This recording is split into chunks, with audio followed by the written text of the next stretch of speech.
Hello and welcome to the latest episode of the Spideydude Experience. I'm Zach Joyner, your friendly neighborhood webmaster and host of the program. Before we get started, we got to thank our patrons over at patreon.com/Spideydude Network. Tonight is the 25th anniversary and spectacular, and hopefully will be a good one. Got to thank those Patreons first, though. Allison, Cindy, Ed, Georgia, Greg, Janelle, Jessica, Catherine, Kale, Keegar, Laura Howard, Jurgen, Master Draman, Phoenician, Scott, Vanessa, and Vicky. Thank you guys. These are our sensational tier patrons, $5 and up. And then we have our VRPs, Scott, Sebastian, Vinkman, and Winnipeg Webhead. Thank you for your support here on the Spideydude Radio Network. The website is spidey-dude.com. The website that powers the network has shows such as Clone Saga Chronicles, the show that started it all here on the network. Then we have Spectacular Radio, the show all about the Spectacular Spider-Man animated series that ran from 2008 and 2009 on Disney XD and Kids WB. We have Season 1 of Amazing Spider-Man Classics, was three guys talking about Spidey from the beginning, but Season 2 is a father and son duo doing it themselves.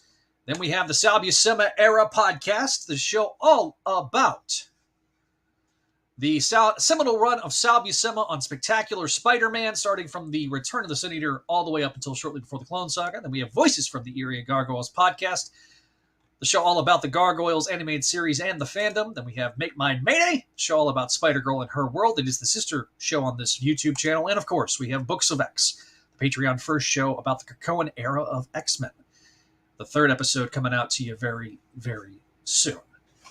If you're watching us live here on YouTube, thank you. If you are listening to us here on the audio edition, thank you. Leave us that 5-star review. And if you're watching us live on YouTube, either live or after the fact, give us that like, that share, that subscribe. And we just recently passed 300 subscribers, and I'm super excited about it. Hello, everybody. I'm Zach Joyner, your friendly neighborhood webmaster and host of the program. We got some people already. 25 years. Here's to 25 more. Thank you to Matt. And we got Vinkman saying hello. Andrew also saying hello. So we're going to be taking live callers here in a little bit, but I'm going to do a bit of a monologue first because I've got some visual aids. So if you are listening to us on the audio edition, I definitely recommend, because I'm going to be going down memory lane here with the visual aids and or live comments here on the YouTube channel. So we will be taking live callers. Some people I've already got a couple of people backstage, so I'm going to do this monologue a bit. I'm going to go down memory lane, then we'll start bringing in the live callers. If you want to message me either on if you're a part of our Discord community, you can send me a private message on Discord. I will send you guys the link. We got Professor and Marcy. Hello, you guys are two of our UK listeners. So thank you guys for being here. Thank you guys for supporting us. If I get a little emotional, today is the 25th anniversary of the website's launch. And the website, man, when I think about it, 25 years, it's when I was writing this monologue, I think of how crazy it seems to say it out loud. This day, June 17th, 2023, is the beginning of the 25th year of being online for the most part. I'll get to that in a minute. When this website started, the internet was still in its kind of early phases of existence. Dial-up internet was the only means of achieving the internet with consistency. Amazon was just a bookstore. The dot-com bubble was starting to inflate. And Bill Clinton was the president of the United States, mired in the Monica Lewinsky scandal. In the middle of the summer, with Brandy and Monica's The Boy Is Mine chopping the charts, Michael Jordan had just completed his last dance, securing his final NBA title. The FIFA World Cup was taking place in France. The PlayStation was battling out on the console wars with the N64, and I was playing a lot of GoldenEye back then, I assure you. VCRs were the way we watched movies, renting them from Blockbuster locally at the Hastings. CD was the form of music that we listened to, and landlines were the means of communicating in terms of phones. Just don't call long distance. Windows 98 would be the operating system that was replacing the Windows 95 system on computers. Netscape was the top internet browser, with Internet Explorer coming in as the chief rival. Pagers were being phased out, but being replaced with mobile phones. But those were still confined to the car for the average consumer, and if you had the other ones, they looked like Zach Morris. Things that were science fiction then are reality today. In the comics, Spider-Man was undergoing changes to his publishing history behind the scenes, but the month the books were being published, the April cover dates, you had Spidey becoming a man spider and amazing, Black Cat and Peter teaming up in Sensational, Goblins at the Gate was in full swing and spectacular, fighting the Frankenstein monster in Unlimited, and the day the website was launched, Spidey was trying to figure out who Joey Z was in the Peter Parker Spider-Man title. By the end of the year, the MC2 imprint would launch, and Spider-Man would be finishing its first volume in publishing, relaunching for the first time. Clone was still a cuss word, the Clone Saga that had ended a couple years prior, but the scars would remain. And Sony wouldn't even have the rights of Spider-Man on film until the following year.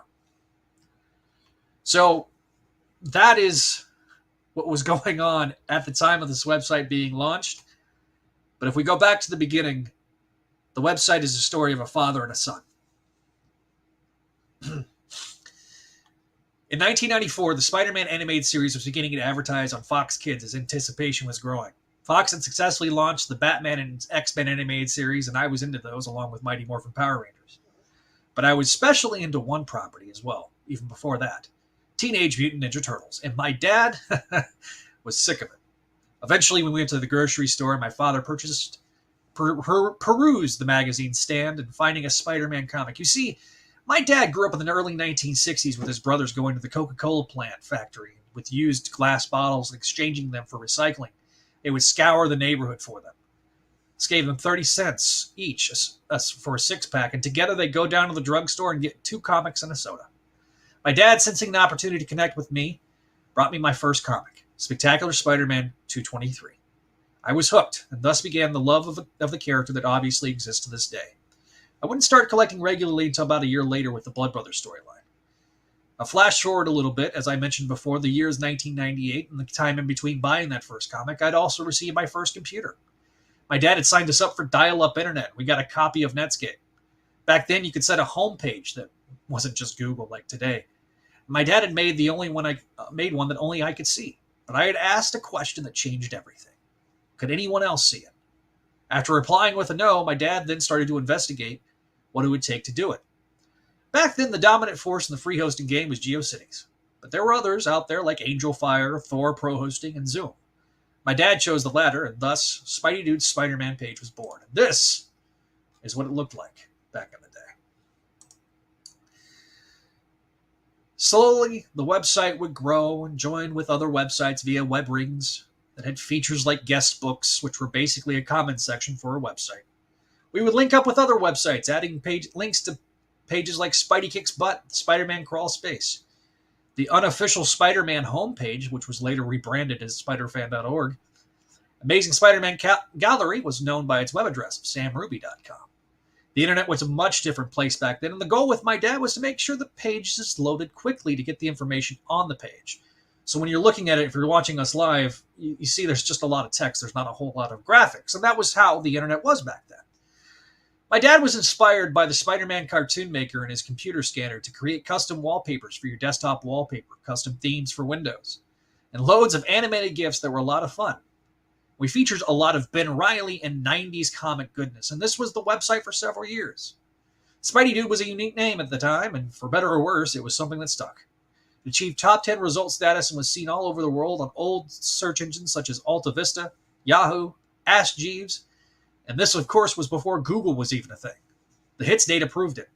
Search engines at that time were pretty fractured, and therefore it was a little harder to achieve that type of status. For the first 5 or so years, my dad was the driving force of the website. I was the Spidey brains, and he was the computer brains. My dad in '99 had started his own business out of his garage, and that entailed him building his own PCs and troubleshooting for Windows. This was the result of the work he did on the website, and his work structure allowed him more freedom to do so. Great leaps were coming, and they were coming fast. The free hosting method was starting to show limits of what the site could do. The .com bubble was starting to inflate. Spideydude's Spider-Man page became Spideydude.com without the hyphen in 2001. The next phase of the website was born. But the Spider-Man world was also changing. The relaunch of Amazing and Peter Parker Spider-Man were deemed failures. Marvel was coming out of the years of reorganization after the merger with Toy Biz. Sony Pictures acquired the rights of Spider-Man on the silver screen. It was a strange time indeed to be a Spider-Man fan. The weekend of May 3rd of 2002 was a wrecking ball that crashed the Spider-Man related internet. Every fan site went down that weekend. We would call this going viral today, but it was unprecedented back then. Websites like ours, back then with a few hundred visitors, gained thousands upon thousands of visitors daily. Spider-Mania was born, and the end of the first phase was also beginning. By 2003, I was in high school and took over the day-to-day operations of the website and joined a little community that same year, the Spider-Man Crawlspace. Crawlspace is tied to this era of the website. From 2003 to 2005, I was just a poster on the message board. Brad, the owner of the website, had some reviewers helping out. I was one of them. Eventually, I became a moderator and an administrator on the message board and front page. By 2006, I was graduating high school, moving out on my own, and by the end of that summer, a new phase of the website sort of would start. August of 2006, Brad Douglas, the owner of Spider-Man Crawlspace, invited me and his fellow administrator on the message board to try something new, podcasting. So this is what the website looked like starting in 2004. A little bit of context here is key. In 2000, George Bush became president. 2000, the September 11th horrific terror attacks occurred. We had invasions of Spider-Man in Iraq. Spider-Man 1 and 2 came out. The techworld.com bubble burst. Apple, which was nearing bankruptcy, released the iMac following the return of Steve Jobs and started their renaissance, and eventually culminating with the hottest product ever at that point, the iPod. The MP3 would take over the advent of Napster, but thanks to the fact that artists had successfully sued to destroy that platform, iTunes became the way many started to consume their music. You could buy a song for $1 and download it on the iPod, which was advertised as 1,000 songs in your pocket. Once this was opened beyond Apple's Macintosh operating system, the iPod became the MP3 player of choice, destroying a market that wasn't ready for it. Podcasts were added as internet radio shows that you can download, and for Brad, this gave him an outlet to combine his two passions, Spidey and broadcasting. Back then, the only smartphones were BlackBerry and Windows mobile phones, with Nokia being the dominant cell phone maker. Motorola's Razr and T-Mobile's Sidekick being the hottest iconic phones. MySpace was in its heyday. Twitter and Facebook weren't even ready yet. So to put things into perspective, when I started podcasting on the Crawlspace, it would predate the launch of Windows Vista by 5 months, predate the iPhone announcement by the same amount, predate the iPhone release by almost a year, predate Apple's App Store by 2 years, predate the Android operating system's launch by 2 years, and Spotify's launch by 2 years. Or excuse me, Android's launch by 3 and Spotify's by 2. The website at the time was undergoing changes. I wanted a fresh coat of paint. I wanted to make the site a little more modern, looking at about how much it advanced even in the MySpace structure, the use of Flash as means of website design.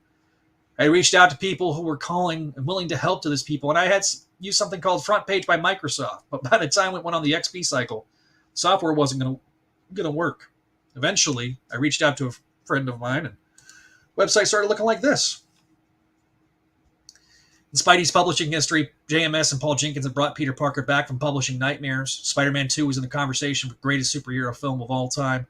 Ultimate Spider-Man had changed how Marvel saw alternate universes, and Joe Quesada started the trade paperback program with Bill Jemas to get books and more consumers via Borders, Barnes & Noble, and bookstores. Peter Parker unmasked the world at the time, and Back in Black was starting. Jenkins would eventually depart, and JMS was going to wrap up his time on the title. And oh yeah, Spidey joined the Avengers full-time too. Times were changing, but this was when we were building a community that would be approached. I would be approached by a fellow message board poster, and the website's trajectory would change forever. On October 1st, 2009, I was approached. In the fall of 2009, I was approached by Joshua Lappertoni with a pitch. Why don't you make a Clone Saga podcast? At the time, it was just me and the rest of the Crawlspace message board, and we'd get together at least once a week via Skype and shoot the breeze about what was ever going on with comics, life, and the website. Truly, this was the first phase of the Spideydude Radio Network would be born. Josh had done some podcasts by that point, like by Tony Beetle Bonanza, which is about the Beatles, so I was game to try it. Brad had handled the back end of Crawlspace's podcasting stuff, so he was game to try it. Pilot episode was released on October 1st of 2009, and the community was really excited to see it. Me and Josh would recruit 2 more members into the fray, and the show would take off. It was originally intended to be a weekly show, but trying to work around schedules was always tough, and the show adopted a sort of bi-weekly schedule for the first 6 months. The hosting service we were using, Podomatic, was great, but as the show grew, the costs associated with the growing show were starting to take a toll on how often the show would come out. Eventually, we settled on a once-a-month schedule to help ease the traffic, but I felt like it needed to change. The website would host it, and we cut the middleman out. The show's original mission was to chronicle the 90s Clone Saga, review it, give it its due, and have a lot of fun with it. Funnily enough, the powers that be were working on a clone renaissance, and shortly thereafter, begging for trades or omnibuses or anything, the show would get more and more things to cover. The migration of the show to the website was long and slow. It took time to get it on the website and get it right, but once it finally happened, we went back to recording episodes again. There's various people that came aboard, like Donovan, Jason, and others. The show continued its success. You can clearly define Clone Saga Chronicles into eras, if you will. The first era was myself, Josh, Gerard, Brandon. We would start the show off together, and then eventually Brandon would leave, and a few people would come aboard to guest star. But eventually, once Brandon left around the time we covered Maximum Clonage, it kind of started that second era. Second era was myself, Josh, Gerard, Jason, and Donovan would round out the panel and largely remain unchanged until the 2012 Chris Yost title came to be. The third era of the show became myself, Josh, and Gerard covering the 90s work with myself, Gerard, and Greg covering the 2012 Scarlet Spider title. Eventually, when that title would end, it led to the final era. Zach, Josh, Gerard, and Greg would wrap up the main 90s book with me covering the edges of the saga in solo efforts that dealt with things like miniseries that no one else cared about or modern books that no one wanted to cover. The show completed its original goal in 2020 of completing the 90s Clone Saga with the finale coming out last year. From 2012 to 2020, CSC would come out extremely infrequently. Months would pass because trying to get everyone together wasn't always easy. A lot of us started additional projects, gained significant others, had a kid. Okay, that was me. Just me. And time was just not as easy as before. Eventually, we put an official bow on this podcast with a highly emotional final episode in 2022. But what about those additional projects? Well, Greg Bishansky was brought aboard to guest star in CSC, and I had a blast with him. Greg had interned in college with Greg Weisman, who is perhaps most famous for his work on Gargoyles, the animated series that ran from 94 to 96. In 2008 and 2009, as I mentioned at the top, the spectacular Spider-Man animated series was broadcast on Kids WB for its first season. And then we get to season 2. Disney acquired Marvel. The shift began to happen. Eventually, the second season would be broadcast on Disney XD. When Brad was looking for contact info about Greg Weisman, Greg was the one who hooked Brad up with his email. At the time, Brad, and frankly everybody else I knew, wondered if Greg was Weisman himself under an alias until he joined a Skype session one night. I had the pleasure of getting to be a part of the live caller section of Brad's interview with Greg and the Spider-Man voice actor, Josh Keaton, and wondered if we went into the show like we did with CSC. I wondered if it would be fun to start a new podcast about Spec Spidey, which outside the 90s show is my favorite animated version of Spider-Man. Came up with the name Spectacular Radio and started actively working on the show. So after Greg reached out to Greg Weisman, wondering if he'd come on for an episode, Greg's response changed the show's course. He'd talk about every episode if we'd let him. And it was our way to get a DVD-style commentary that never materialized during the show's production. Adding Jennifer L. Anderson was icing on the cake, and the show began in earnest. Like CSC, trying to wrangle a schedule for different groups wasn't always easy. So we made it difficult to have a consistent schedule, but we accomplished our goal of covering every episode in 2021. Additional hosts like myself, Gerard, Jesse Garrett, and Kristen were added along the way. You'll hear more from Greg here in a little bit. He's actually backstage right now. There's another show that is no longer a part of the network, but I do feel like if I'm talking about the history of this website and the channel, I have to mention it. And that's Mayday Mondays. It was started in a similar fashion to Spec Radio. I'd actively been involved with the Mayday fandom during the Save Spider-Girl campaign that was going on in 2003 and 2004, and wanted to do a Spider-Girl show as a result. Gerard and I shared a love for the character. We started doing some work as far back as 2012 before eventually 2014. The show ran 21 episodes, and the show strived to be a 30 to 45-minute show that covered an issue an episode. The show would consist of myself, Gerard, and Jason, rotating in and out, coming out on Mondays. Like Spec Radio and CSC, struggles to be consistent were the show's calling card along with the quality. I won't go into anyone's personal life, but it became increasingly hard with the various loves of medium of comics and podcasting waned. We'd hoped to revive the show in 2020, but unfortunately it didn't come to pass. In 2016, I approached John Wilson of Amazing Spider-Man Classics about the hosting of the old episodes on its feed here. It had launched in 2010, and Josh and Donovan were going back to the beginning with Spider-Man's publishing history and talking about it from the beginning. Eventually, the trio called it quits, but not before some starts and stops along the way. But still, it was a big part of Josh and Don's podcasting history, and I wanted to at least preserve it. Eventually, in 2018, 2019, I finished re-releasing the episodes. So for the better part of 17 years, I had been active part of Crawlspace, its front page, and its podcast.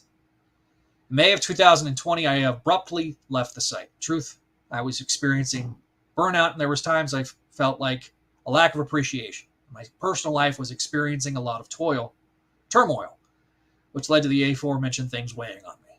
On one hand, it was hard to do. I poured a lot of myself into that site and felt incredible appreciation for my time there. I should have walked away for a brief time. I let myself reset and then leave in retrospect. But on the other hand, me leaving was probably time. One of the constants of the show's history was that the show evolves, changes, and panelists come and go. As long as Brad wanted to do his show, there would be a show. There will be a rabid fan base. There will be people who became regulars and used the incredible platform that Brad has created. Brad's been doing his website almost as long as I have. He'll celebrate his 25th anniversary later this August. But me leaving allowed me to focus on my own space. And frankly, that hadn't been maintained as well as I liked. From 2009 to 2020, the site had a couple of redesigns from guys like Brandon from CSC, Will Sanchez, and Gerard helping out on the visual components.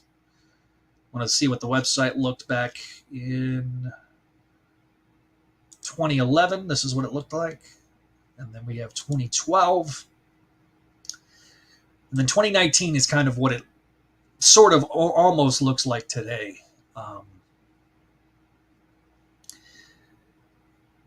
One of the things that happened in summer 2020 was a shift in tone of what I wanted to do. I'd avoided doing current run reviews on a podcast because it would have been a redundant show, given that I did that on Crawlspace. I was still digging the current volume of Spider-Man and wanted to venture out on my own. I was befriended by Paul Herman, who had left. I heard I left Crawlspace and encouraged me while I was working on developing my new show. So much like how the first phase of Spideydude Radio Network began, the second phase owes a great amount of gratitude to the Crawlspace and meeting various people that would become part of the radio network. That's later on that year we would launch Make Mine Mayday, the show all about Spider-Girl and her world, the show that I host with Kelly McDaniel on this very YouTube page. Then we would add Voices from the Eyrie, the show that I have nothing to do with, except that I help host the show in terms of behind the scenes, but this is all Bishansky's show. And I am so incredibly thankful that him, Jennifer, and Greg are doing it. And it is an incredible show. If you've not checked it out, highly encourage you to do so. We then added the Sal Buscema Era podcast, which was on an old podcasting network, but we're slowly but surely re-releasing all those old episodes and bringing them to you on Spideydude. And then this year we launched Books of X, the show all about the Krakoan X-Men era of publishing, and third episode will be coming out very soon. I can tell you right now, there were starts and stops in 2011. I lost the domain, Spideydude.com. If you go there right now, you're going to find corn. It's not actually corn, but there's a word that rhymes with corn, and so we won't say what it actually is. But if you, so we then started the Spidey-Dude.com version that runs today. Got some comments right quick. Says, congratulations on 25 years. It's amazing.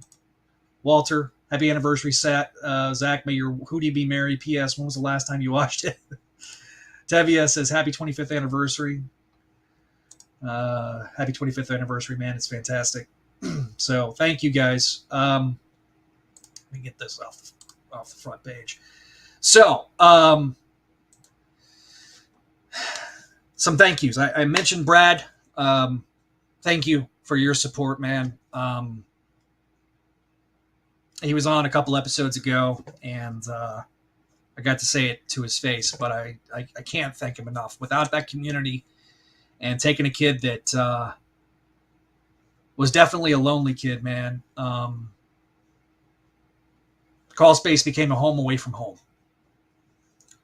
I am eternally grateful for all our patrons, and I am grateful for my dad. Thank you, Dad, for doing this. Tomorrow is Father's Day when this is live. Shut up, Walter. I'll cry. It's my podcast, and I'll cry if I want to. Thank you, Tevye. He says, I love your work on your website. It's amazing. A lot of hard work has gone into this. If you want to be on the program tonight, there's a couple of different ways. If you want to be on and you're in the continental U.S., you can call the voicemail line, 818-925-6631. I will answer, and then we'll bring you on. There's 2 people that are already backstage. If you want to be on the show, though, and talk to me live here on the stream, shoot me a message on either Facebook, Twitter, or if you're on our Discord, shoot me a Discord message. I'll send you the link and you can join. You don't have to be video. You can be audio only. That's perfectly fine. So first up, I've talked about him a lot. He is Greg Bishansky. Hello, Greg. Hey, happy anniversary. Thanks, buddy. And also in honor of Jazzy Johnny. Yeah, so I was going to do that before the monologue, but I kind of just got rolling, and yeah. So that monologue, 7 pages. I believe it. So Osborne.com, Zach, happy birthday and anniversary to Spideydude website. When are you gonna Oscorn, that's a deep cut. Yes, we got Greg. Hang on, Greg. I'm going to put you solo so everybody can see your action figure collection. Hey, here's the Spidey collection. Yeah. Rankman says Greg and his amazings. So, like I said, if you guys want to be on the show, send me a DM. If you just want to call in, you can call in with the voicemail line. I'll put the voicemail line up. So it is scrolling on the bottom of the screen. So, Greg, first of all, thank you for all your contributions to the website, from CSC to Spec Radio, and of course now Voices from the Eyrie. Thank you for giving me a place to do all this. Thank you for giving me a place to share my obsessions. We've had a lot of fun, man, and I truly, it's really cool. So, all right, Tevye said he sent me a direct message on the Twitters. So let me. Got Mr. Comics.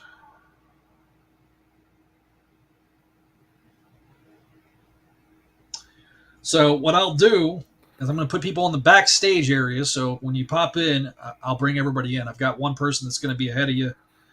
Come on. I know I copied the link, but let me copy the link again. There we go. All right. Pause for technical difficulties. There we go. It wouldn't be Spideydude without him. Technical problems have always been my hell on earth. So yeah, it's not Osborne Corn. Oscorn. Yeah, that is a Oscorn. Oscorn. Oh man, that was a funny bit where it was a joke that JR made on Crawl Space. On Crawl Space, and somebody then cut it into a actual commercial and put because Oscorn was a visual gag on one of the Brand New Day issues. I remember it was Mike McCone art.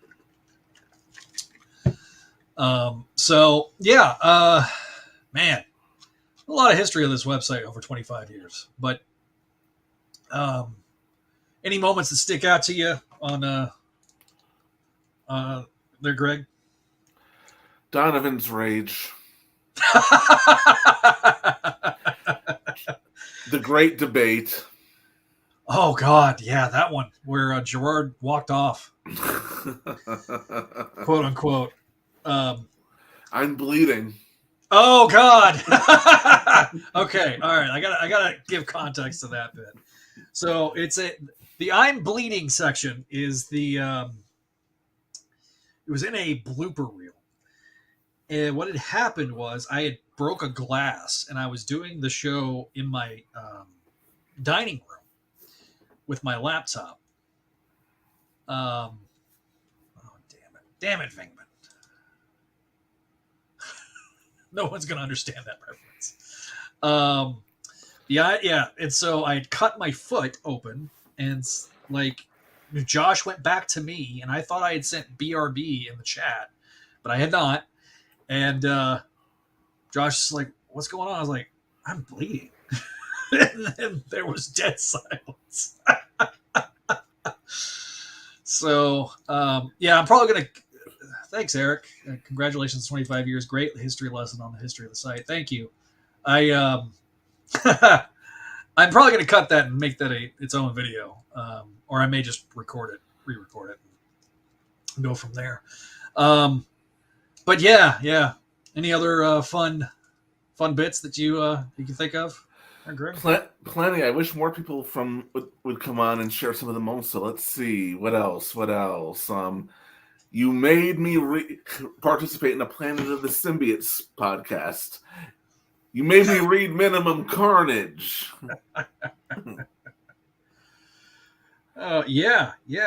I remember all the anger at what was that thing called? Oh yeah, the clone conspiracy. We were mad. Dude, that okay, I ain't gonna lie. That episode of CSC probably was one of my favorites to record because of the we were passionate.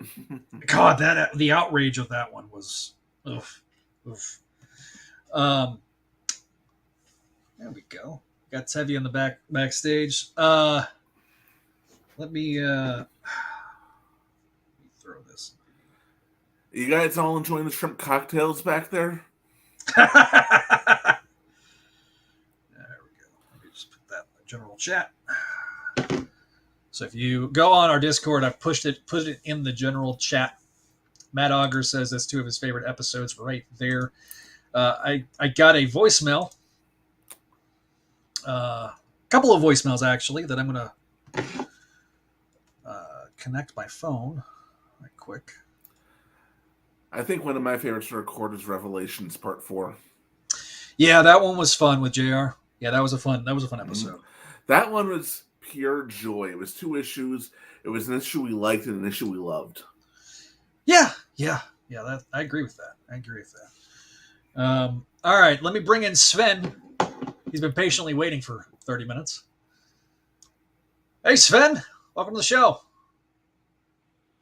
Hello. Let me just fix my camera. I hope it actually takes... Ah, there we go. It detected the camera. Hey, looky there. We got Sven. Sven, you are... I've never seen you before, so hello. Tell us where you're broadcasting from. And... Well, I'm broadcasting from Sweden at the moment. It's like 3:35 in the morning. The sun has started to come up somewhat. Woo! Holy cow! So that's fun. Oh man, you have a Spider-Girl Discord that you created. So if you have not joined it, it's a fun little community. Except for Procrastinator, he's a jackass. And people say that young don't appreciate the classics. I mean, to be fair, I wouldn't consider Mayday that old of a character. She's as old as the website now. She's 25 years old. Yeah, which in iconic character terms isn't that old. No. That's true. But yes, we will definitely be talking. Somebody asked earlier about the Ramita Senior stuff. We'll talk. We'll go into probably explicit detail on Ramita Senior. The next official episode of SDE. Oh, I'll have to wear this for it then too. Yeah. Just because I know everybody's gonna have thoughts, and I did do a YouTube short the night that he passed, and not that I really like using somebody's death to gain traction, but a lot of people saw it. So, I hate the circumstances of what people saw, but certainly appreciative of people that commented and liked it, because he deserves all of the flowers that everybody's giving him and the near universal praise. I don't think I've heard a negative thing about Ramita Sr. I've never heard a negative thing about Ramita Sr. in my life. Neither have And I. there's a lot of things that people from that era who I've heard negative things about Jack Kirby. I've never heard negative things about Ramita Sr. I've heard negative things about Stan and Jack, and even Steve. Well, yeah, mostly. We all love Stan, but Stan wasn't a saint, so let's not deify him. We love him. Yeah. He did a lot of great things. He made some mistakes over the years too. Yeah, he did. Which most of us do, to be fair. That's We're true. we're all human after all. Mm-hmm. Question in the chat from Matt Bird. In all of your time running the site, have you two met in person, Greg and Zach? No. Not yet. We've never met in person. I have met Don, Josh. I lived with Gerard. Met Jason. Greg's the only one of the CSC crew, I think, that I've not met. I've met Josh. I've met Gerard. I've met I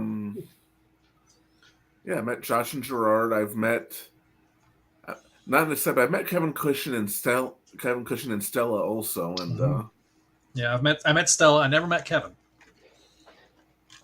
So, yeah. Next up, I'll bring in Sven. You got anything to add? I mean, you wanted to come on, so I'm going to give you the platform and the floor. Well, I don't have much to add at the moment, if I'm honest. Besides, it's an honor to be on here, and I just realized you and I haven't spoken like this in what was almost 2 years now, something like that, for at least a full year. That's something man. I realized. Yeah, the poor guy. He bought a Spider-Girl Marvel Legends, and I haven't been able to get to the post office to ship. I mean, to be fair, I haven't had the most fortunate when it comes to the money side of things as well at the moment. So don't worry. No rush. I've got a Spider-Girl right up there. She's battling the Kingsley Hobgoblin. Ah, sweet. The only thing I even have closely remotely for that is the Funko Pop of Mayhem that I got recently. She needs a legend. Mayhem needs a legend. Agreed. Yeah. I think even more than just straight up normal April, because that's just basically just a repaint of Mayday, so this would be cooler. Walter, you're just a grumpy asshole, man.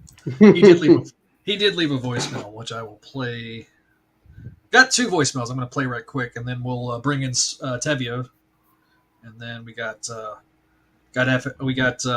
an old friend from the crawl space days, also hanging out backstage. So, who did I piss off? No, no, it's Adam, man. I love Adam. FSU. So just a second. Let me get that open. Tab open right quick. Okay. First up, we got Javier. So. Hey gang, it's Javi. Nope. I want it to be playing.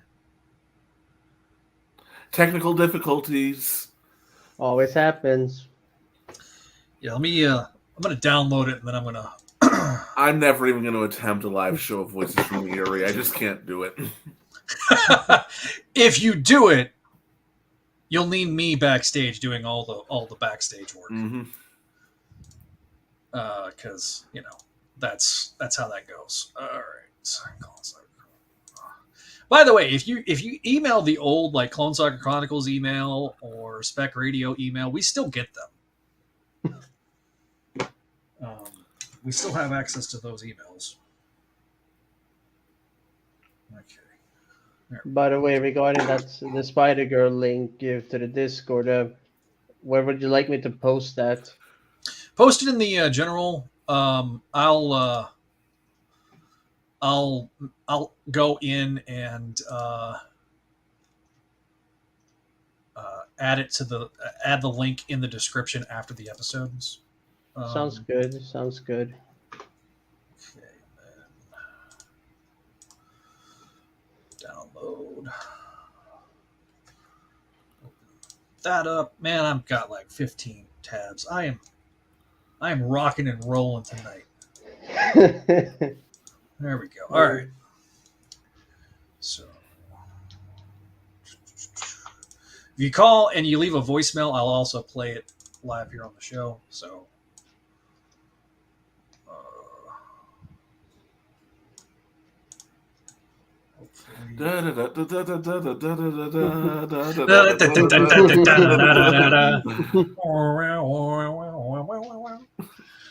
No, that's something I haven't heard in ages. oh, Looney Tune, or yeah, Merry Metal. Was it Merry Melodies? What was the? Both Merry Melodies and Looney Tunes. Okay, I wasn't. Disney had silly symphonies. That's right. All right, here's our first voicemail.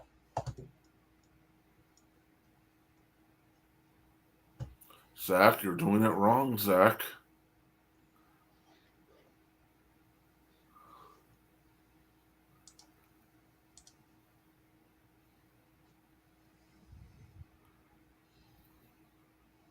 Oh, buddy. While we wait, are they doing another epic collection of Spider-Girl? We haven't gotten one in a while. I don't know. Can you not hear the? No. No. What is going on? Hang on just a second. Hey, at least our webcams are working this time. Were there issues with the webcam last time? Yes, there were. Well, what kind of hear me? issues? Can y'all hear the music? Nope. That's well. Okay, let me see if I can play it here on. All right, so can you hear this? No. Can't say I do. No. Oh, well, that's why is the light not working? I That's guess unfortunate.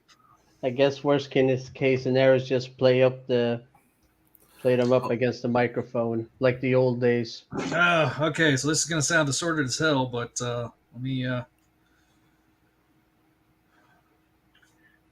gang, it's Javi. Zach, I wanted to call and wish you and your dad a happy 25th anniversary for Spideydude.com. It's so awesome that you guys have been around this long, that I get to be a part in some small way of that legacy. And I just want to say thank you for doing this site. I've made genuine friends from it, and I appreciate each and every one of those friends and everyone who pours their hard work into the site and the podcast. Here's to another 25, and keep your web cartridges full. There's that, and then Another 25. yeah, I'm down for another 25. Thanks to Javi for calling in. Yeah, I'm Next willing up- to do this at 67. I'll be the JR. Let me play this next one. This is from Walter. Congratulations on 25 years. More importantly, I am very proud to call you my friend. Even with all I'm going through, friends like you help me get through every day. And I don't know what else to say, but other than thank you for being my friend. And congratulations on your success and your continued success with your podcast. Be good, Zach. Thanks, buddy. That was very sweet, and continued well wishes and prayers on your recovery. He is currently fighting lung cancer. Oh. And as I drop my phone, don't know why my board's not working. Kelly's going to be really excited that the board is not working. Because Is she coming? I don't know. She might jump in here later. So yeah, man. Walter, I don't know you, but I wish you well. I've heard of you, and I know you were part of this thing before my time, but Yeah, he was on he was part of the Maximum Clonage episodes, CSC. So next up, we got Tevia. Hello, Tevia. Welcome to the show. Oh, hi, Tevia. Tevia's got his own YouTube channel. If you have not checked that out, certainly do so. So somebody asked them backstage if we're getting we are re-releasing the Spider-Girl Epic collections. They're starting back from Volume 1 though, so it's just the first. Yeah, I'm not double dipping. I'm wondering about that because I heard they got canceled on whatever. So what had happened is with the Penguin Publishing House situation and them taking over the publishing of all the trades. And Diamond went kaput. Yeah, so the complete collections stopped, but they're now releasing them as part of the Epic Collections line. And they've now inserted that. That comes out in March of next year. So it's another 9 months before near mint. Volume 5? Yeah, so that it'll be essentially the same as that one that you just held up there, Tevia. Yeah.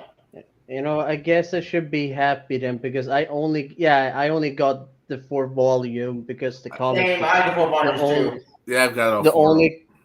the only comic book store in my like local area, which is like an hour into the city, right? They only had that, and they had the reprint of What If. The True Believers reprint. Yeah, that's the 3rd version, right? Of Yeah, so you had What If 105, Spider-Girl 0, and then that one. Yeah, my completionist brain is tempting me to get the other 2 as well, even though I know that's gonna be. Yeah, I love this series. This series is one of my favorite comics is growing up. Yeah, no, man, you've been around for a long time. I remember you from the old message board days. So, thank you for thank you for your support, man. I appreciate you jumping in in the comments. And you got anything to jump in and add? Yeah.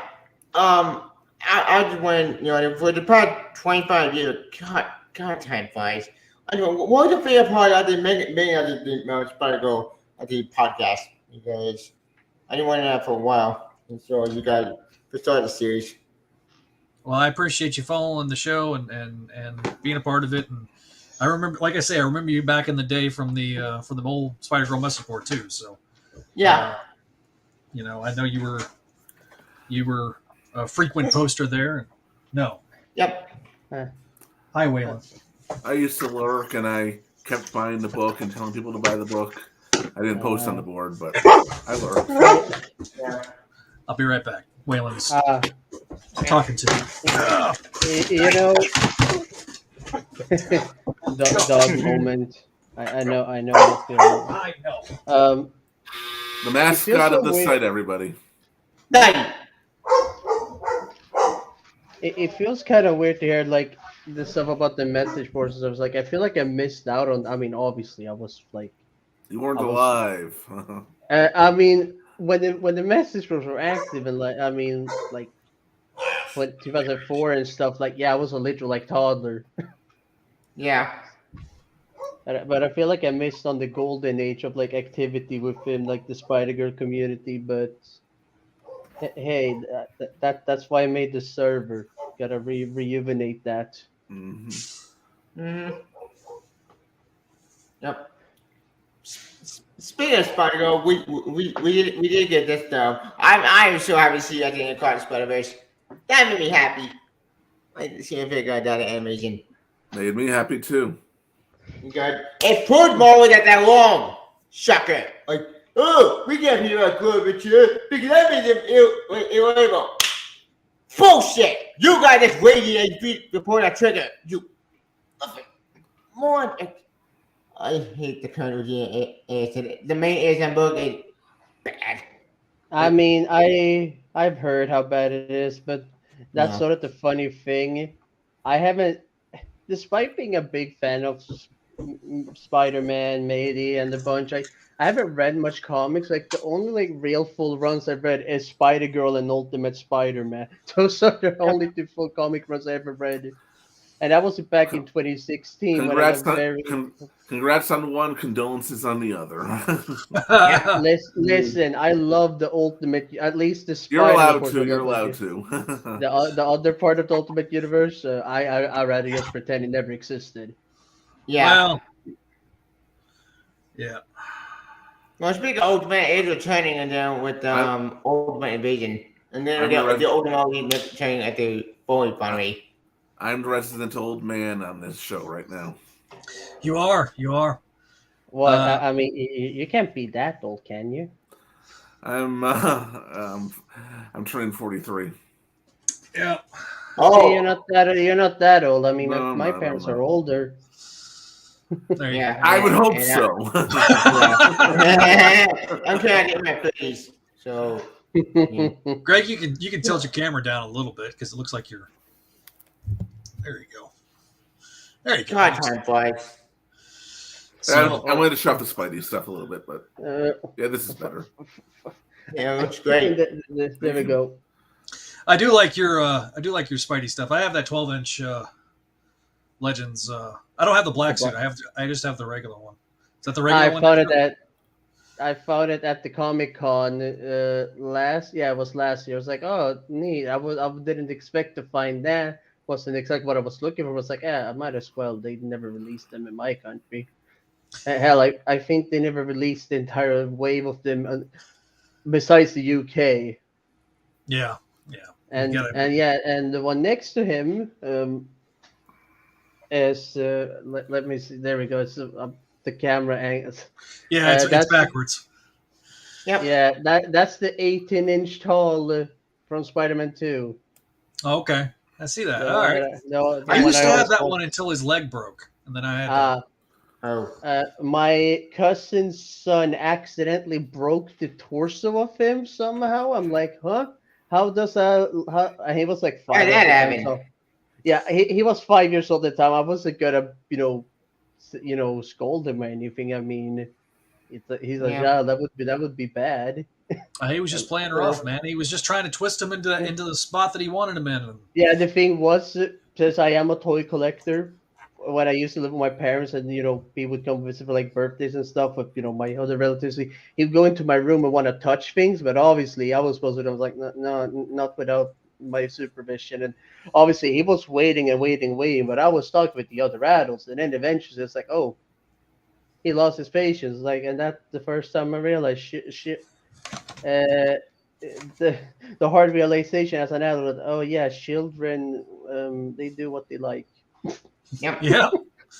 Yep. All right. Let me bring in another guy. Tevi, sorry, I had to run off. Any memories you got of the website, right quick? Yeah. I think I might be a memory down besides the Spider stuff. Obviously, it was amazing with the Clone Saga stuff. The Clone Saga a lot to put into, but the intro is like. That's the Spurs website. It's a 90s cartoon. I love that up there. It's so funny. Like it's better at the old random my child. But the Clone Saga episode I think also did well because they did at the refresh my memory of the Clone Saga, even though the Clone Saga was a complete mess. It did have some good stuff, and I actually loved over the episodes. I love the website. It's still a good website to say, even though I don't see it updated. I love your work. I love your guys' work. It's amazing. You guys did an excellent job. And I love when you kept Spider alive, even to this day. Since Marvel won't bring more to the back from Big Reading, you guys look on that guy. Besides, obviously, the company, and herself, obviously, did a good job as well. And I love your work. Mm-hmm. Thank you so much, man. I really do appreciate you. And thank you for being on almost every live stream, too. Anything, guys. So I'm gonna bring in a couple more people. I'm gonna kind of swap people out as we go, if that's cool, guys. Your show. So get some sleep, Sven. Yeah, you guys can certainly hang out, and I'm gonna bring in a couple more, and then we'll kind of. If you guys went back on, just DM me in the private chat, and then I'll bring you back on if you got something. Yeah, I'll do that. All right, so let me. All right, let me remove Sven and Tevia, and I'm going to bring in FSU Spider Fan. What's up, buddy? Adam. Hey, Adam. how's it going? Long time no see, my man. Yeah, I think the last time we talked was when No Way Home came out. Yep. And How long ago was that? Time has lost all meaning, it seems. I guess like a year and a half ago. Yeah. Let me add another person. He's our top patron. I mean, he was our first patron, and he's our top patron, and I'm always appreciative of him. And he's been on the show a couple of times. So we got Venkman. Hello, Venkman. Hey, how's it going, Zach? It's Greg. going good. Hey. Good. And then I'm going to bring in Andrew. There we go. Hi, Andrew. What's going on, man? Sorry, I was muted. I know how that goes. How many times have I said that over the years there, Greg? Plenty. All right. Adam, memories of the site. You know, what do you got? Man, you got so many cool podcast entertainment over the years. You know, it's funny with Zach seeing you grow up over the years. I mean, you know, when you started on Crawl Space and then started, you know, the Clone Saga podcast, you know, you were a real young guy, and, you know, seeing you kind of grow up and grow into a man, you know, grow a beard, lose the hair up top and grow it down on the chin. Welcome to the club on that one, Zach. I know. My ex-wife got all my hair in the divorce. Yeah, I mean, you've taken a lot of hits over the years, but you keep up getting up just like Spidey. So that's good, you know. Proud of you. Yeah, I'm just too stubborn to die. That's And that's what counts. You keep getting up. yeah. But yeah, I mean, like Judas Traveler. Just any commentary on Judas Traveler is always fun. Guess who gets to cover Judas Traveler on Books of X? This guy. Yeah, I got to catch up on that podcast. You couldn't pay me. You could not pay me. I will be. We're going to be releasing the next episode sometime this weekend, so we're going to be uploading it. I think Neil's going to be working on that either today or tomorrow. So, first 3 episodes will be free, and then you got to go to Patreon for the next. So, we'll probably take a month hiatus before we do it because of Neil's situation. So. His situation is not very optimal right now for recording. So, good luck, Neil. Yeah, I mean, Adam, you were on the first live caller show. That's how long you've been on the show as part of the site. I think so. You were on the 15th. We did the 15th anniversary, live caller show. And I didn't think it was going to, I didn't know if anybody was going to show up tonight. I ain't going to lie. As I recall, I called in on that one from a hotel when I was doing that job driving the crazy human being around the lower part of the United States. Oh boy, Eric, driving Miss Crazy. Driving Miss Crazy. You all remember that? I'm not going to elaborate. I cannot tell these stories on this podcast. I really cannot. Let's just say Greg had a not optimal job situation, and this woman was, she was batshit insane. So let's just, I can say that. It's my show. Yes. But I'm speaking for Greg in that particular regard. Yes, Eric. What about Scarlet Spider Unlimited #1? Was that Donovan's Rage? No, it was one of those. Yes. Books. Yes. That was Donovan's probably one of my favorite episodes, man, that we ever recorded. Partly because I felt so bad for Dawn. I still say you should title the recent show Kelly's Rage. Oh, the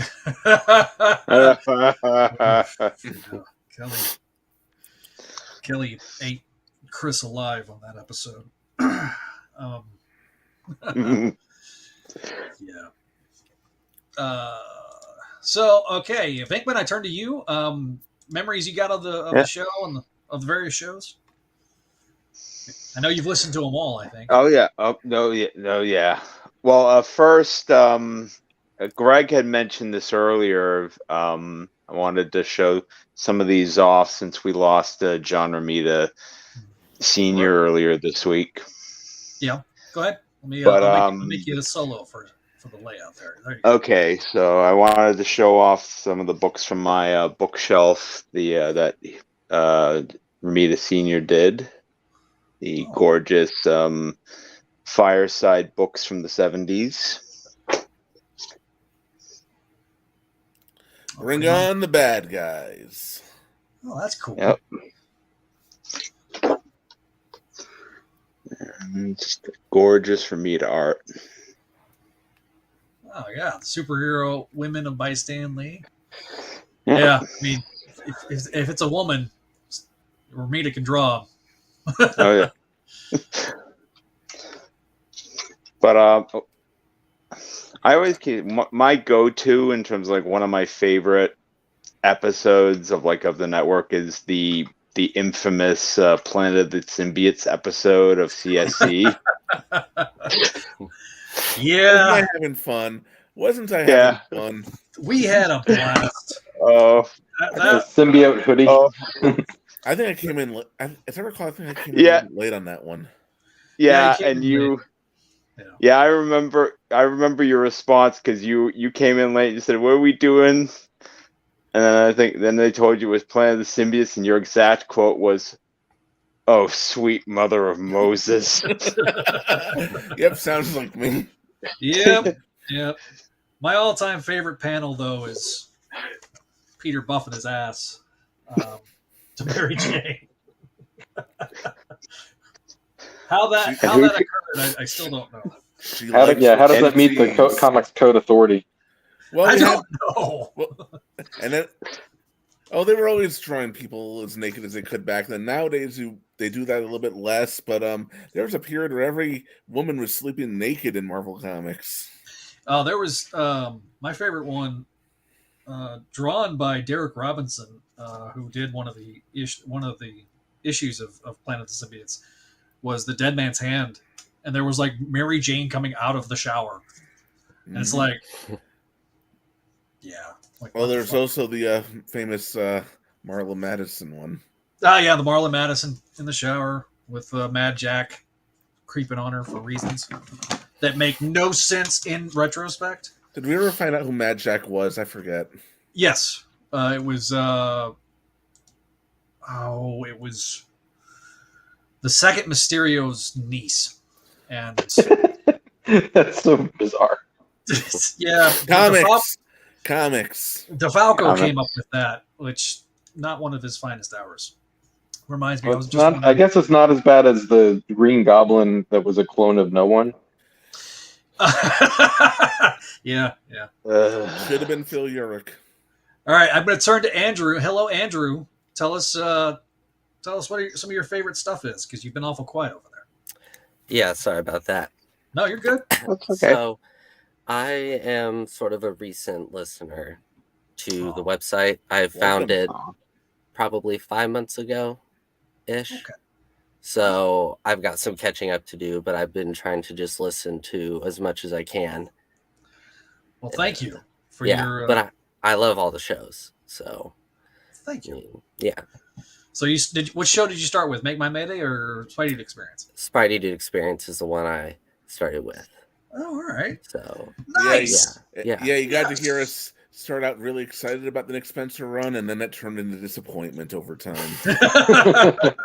Oh boy. I think we were. I guess I heard we were far more positive about Beyond than even Crawl Space. I don't listen to Crawl Space as much because I don't have time. Because Brad puts out like episodes like clockwork, and I've said it before and I'll say it again. I haven't gotten into the podcasting business myself now. I actually have mad respect for the guy for being able to put out that much work so frequently. And wrangle that many people. It's insane. I don't know how he does it. Yeah. Mm-hmm. Yeah. He's just Mr. Consistent and a machine. He has a big bench that he can draw upon, and he certainly uses it. So yeah. Eric Porter says, "I just listened to Clone Saga Chronicles Planet of the Symbiotes, number 52." Yeah. Oh, so you got to hear a little bit of my rage. Oh Yeah. God, that was. I remember, like, I didn't think. So I remember in our group chat, I was like, all right, hey, we'll do Planet of the Symbiotes next, and then like Don was the one that I wasn't expecting to jump on. He's like, yes, I want to review that. I love that thing, unironically. That's also what birthed Elmo Carnage. Tickle Me Carnage, yes. Tickle Me Carnage, yeah. Didn't that come up in Spider History again? Also, I think it did. I brought that up in the chat. That Carnage looked like Elmo.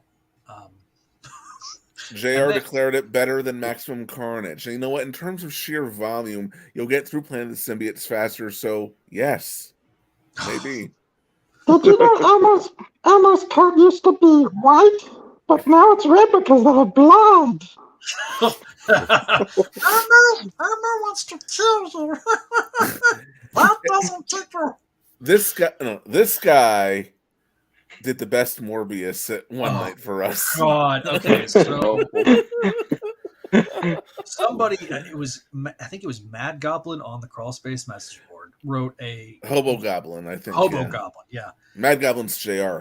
Yeah, it was Hobo Goblin, and this guy wrote like a couple of typical episodes of like Justice League and a typical episode of the '90s show, and then we did a dramatic reading.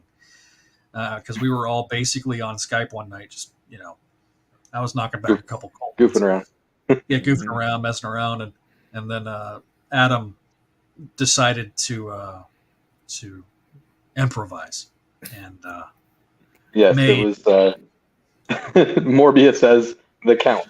Yeah, One sucker hand, two sucker hands. It's so stupid, but it was.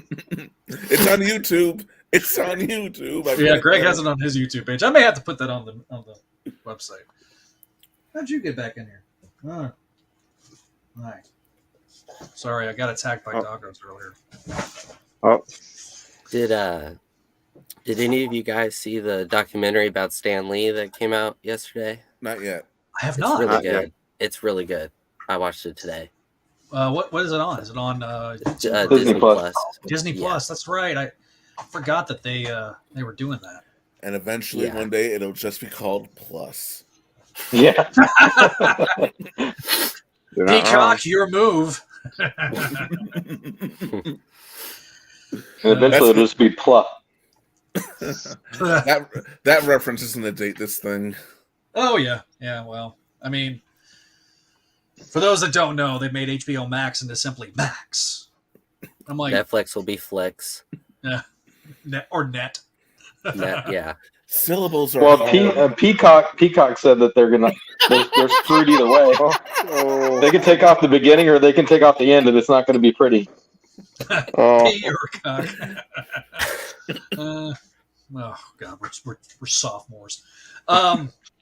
So, Andrew, what is some of your favorite stuff so far? Since you're a fairly new listener, I'm interested to hear things that jump out at you from our various So I've listened to Spideydude Experience, Make My Mayday. I've been listening to those two kind of on a routine. Yeah. And I'm trying to get caught up on some of the other shows. Oh, that's good. Listen to a little bit of I think it was Amazing Spider-Man Classics. Yeah, I listened to a couple of those. Oh, that's great. That show is great. So the first group is phenomenal. Obviously, Hobby's great. And but no, John, Josh, and Don were they were a fucking riot, man. They made magic. That was. It was sad when everything kind of fell apart and the show kind of went away, but because genuinely the chemistry between those three and the chemistry, I mean, honestly, Dawn and Josh are best friends because of this network, honestly. Yeah.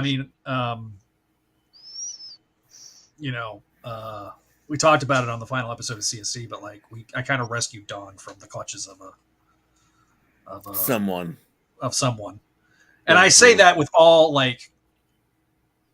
joking. It's not like he was like a diabolical person. I like to give him a hard time. Adam gets the reference. Adam understands. Oh yeah. I would play it, but like suddenly my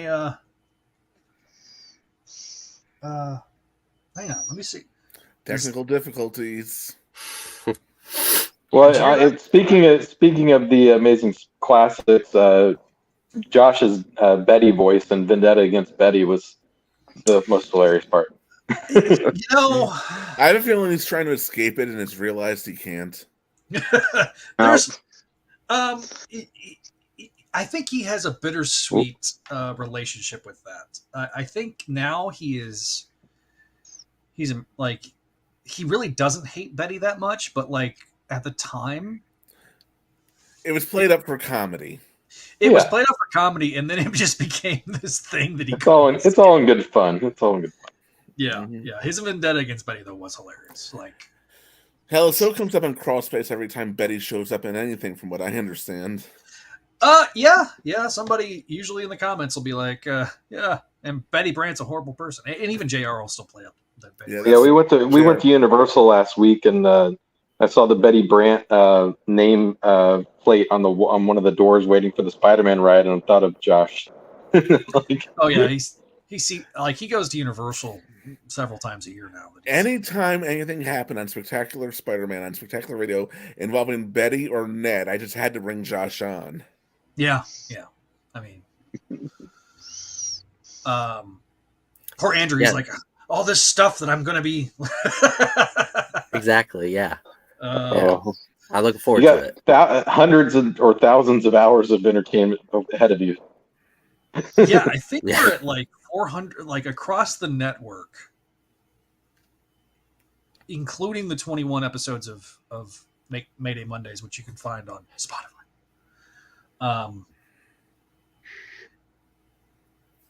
I think we're at like 375 some odd episodes. So there's maybe a lot like of episodes. At least 700 hours then. A lot of those episodes are 2 hours plus. 2 hours, 3 hours sometimes. I mean, this show sometimes runs 3 hours. Oh yeah. I have a great time, man. I mean, it's just been such a pleasure and an experience, and no pun intended. Yeah, it's just the Patreon stuff has been so gratifying. Who would have thought you guys would get so many of the voice actors and writers and producers from that's this guy from Spectacular Spider-Man on? That was really cool. Yeah, that was great. That ended up being the unofficial DVD commentary for the whole series, basically. That was the goal. As I recall, what happened was Zach asked me about starting up the show, and I emailed Weisman and I asked him, we're going to start the show. Would you be interested in coming on for an interview once or twice? And he said, I'll come on for every show. Yeah. That's why I said it the way I did in the history bit. Yep. Then we had Vanessa Marshall, Mary Jane on. We had Josh Keaton, Spider-Man, Ben Diskin, Venom. You ate her tater tots, or was that Gerard? That was Gerard. We had that was Gerard who ate Mary Jane's tater tots. He can officially say that. We had Darren Norris on, who was J. Jonah Jameson. Yeah. We had a bunch of writers: Andrew Robinson, Nicole Dubuque. We had Vic Cook on a few times. We had a lot of people. We had Sheiks on. Yeah.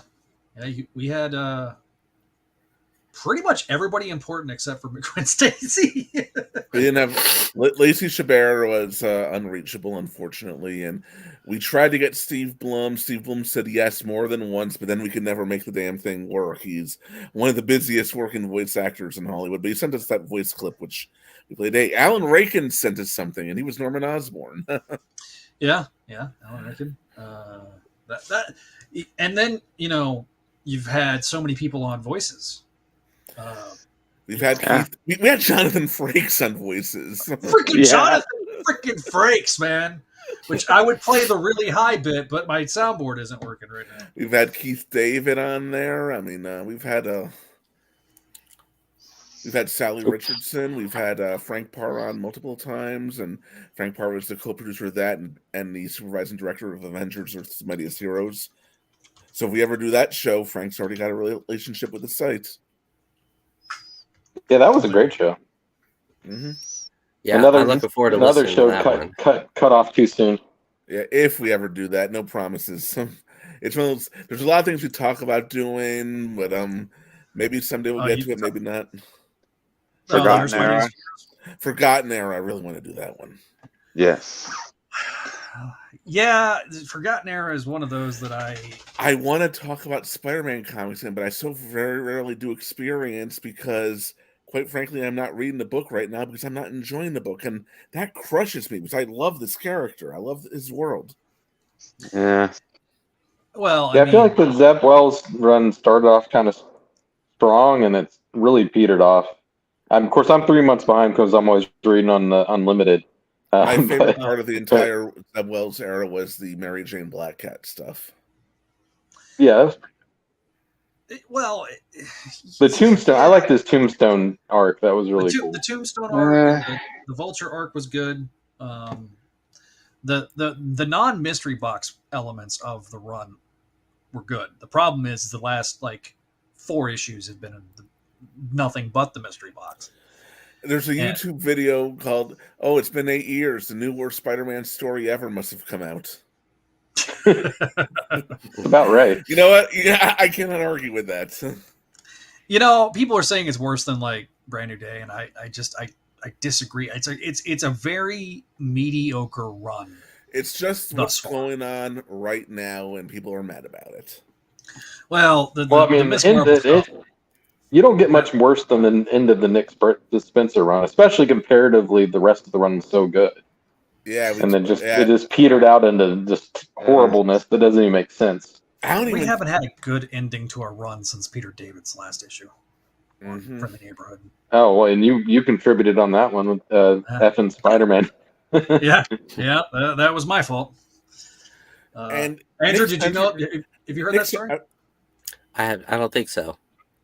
So on the 6th episode of Crawl Space, we interviewed Peter David, and at the time, this was before Brad started doing the interviews just with him. And I get up there, and it was around the time of the unmasking and everything. And I asked him if they were going to cover the Jonah and Peter having a confrontation,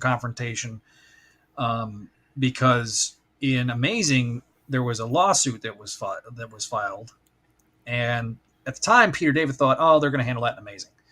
Well, because Friendly Neighborhood was really the supporting cast book, where it was, more of a supporting, there was a lot bigger supporting cast going on in Friendly Neighborhood than there was during Amazing. So he goes to, I think it was Steve Wacker at the time, because he had just started, and said, "Hey, is there going to be any Jonah Peter confrontation in Amazing?" And Wacker goes, "No, they're just doing the Kingpin stuff, and then one more day." He goes, "Well, can I do it?" And they go, "Sure." And so issue 23 was born because I asked the question. Because it was that's a really good idea. I wonder if we're doing anything with that. Probably going, because his answer was, I'm sure that Joe's going to do it. And then when he found out that Straczynski wasn't doing anything with it, he's like, "Well, can I do it?" And so that's how I accidentally helped create a issue of Spider-Man. All because I asked a question. I didn't pitch him anything. I just asked a question. That's cool. So that's up there with me being referenced in an episode of Spectacular Spider-Man. Yeah, you were the bad driver. Yes, the bad driver. Okay, should I tell this story? Yeah, you got to tell that story. And I'm going to see if Marcy and Professor... Okay. Back in 2003, I co-hosted a convention in New York City, Gathering of the Gargoyles, ran from 1997 to 2009, based on that show, which we're doing the podcast on currently. And Weisman came to every one of those conventions, and the convention went well. And then my final job as a convention chair was to drive Greg to the airport. I was young. I was still in college. I was a new driver. I hadn't even been driving a year. And this is in Manhattan, by the way. This is in the middle of New York City. This hotel is right across the street from Madison Square Garden. pretty busy area. So I'm driving down in my at the time I was driving a Chevrolet Corsica that was from the 80s. This is 2003. and all of a sudden my car decides to start making this weird noise before I get there. Okay, I'll just take me to the airport, then I'll get this thing looked at. And GPS, we didn't have GPS at the time. I had MapQuest. I had to get into LaGuardia Airport, and so I pick him up at the airport. And we're driving, and it's New York City, so there's construction at every turn I have to make, and so that begins. So we're almost late. What was that? That was me. My bad. Sorry. Okay, guys. So at one point, this guy in this white paneled truck just clips off my driver's side mirror. He gets out and he throws a 20 at me. He gets back in his truck and then drives. And we're running late at this point. There's traffic, and I'm getting very nervous. Greg and I weren't exactly friends yet. He was just a celebrity guest at the time that I knew. I mean, I'd had some correspondence with him, of course. Of course, I'd seen him before. So at the so then we cross the we go through the tunnel, we cross the river into Queens, and I am so nervous at the time by this point because I want to get him there that I tap. It's a rear end legally, but I tap. Thankfully, there was no scratches. The car right in front of me. So the first one wasn't my fault. The second one was totally my fault. And then we get lost in Queens a little bit because I miss an exit. Miraculously, I do get him to the airport. He does not miss his plane. And he's been telling that story ever since. And then he had Harry Osborn reference it in an episode of Spectacular Spider-Man where Harry is talking to his new friends. And so then he gets into a second accident right at the toll booth. Worst show forever. I thought my dad was about to pop a blood vessel. So apparently in the Spidey universe, I was Norman Osborn's chauffeur. Yeah. Well, that also makes Greg Weisman Norman Osborn, right? Well, technically he was Mencken on that show, but but if he wants to compare himself with Norman Osborn, he can. Yeah. But anyway, that's sort of the story about how we really became friends. Funny enough, that. Looky there. Hang on, we got another live caller here. What's up, Pete? Paul. Hey. What? Wait, live caller. Hello. Yeah. You're a caller. I'm a freaking host or whatever you want to call it, panelist. You are a co-host of the program. Hello. Where are you and why is it daylight out? I'm in Washington State. So that's what I'm doing. He's on the left coast, so it's still light outside. Yeah, come on, man. Come on. How you guys all doing? Great. How are you? Good. Well, I thought he was a time traveler. That too. I thought it was a pre-recorded message for a moment. Yeah. Well, yeah, it could be. It could be. No, I'm just it's really cold out today. It's like a 50. It feels like a 50 degrees. I don't think it is, but it feels like a 50 degrees. It's cool over here also. I better look at my better self right here. There we go. You have 50-degree weather. It's 100-degree weather in Texas. Come on. Listen, Paul, Zach, when are we going to get the great debate? Oh, we've got to get that done. The slot debates. Later on this summer. Sorry, I didn't hear. I missed everything because I disconnected from my my live internet. Oh, I asked when we're going to have the great debate. I'm hopeful. I'm hopeful for it. Like, I want to start. I mean, it's just we're both. Oh, am I totally lagging? No, you're doing all right. I can still hear you. Okay, sorry. You guys, I'm not hearing you guys very well. I want to hear that debate because I've got my feelings on that particular run.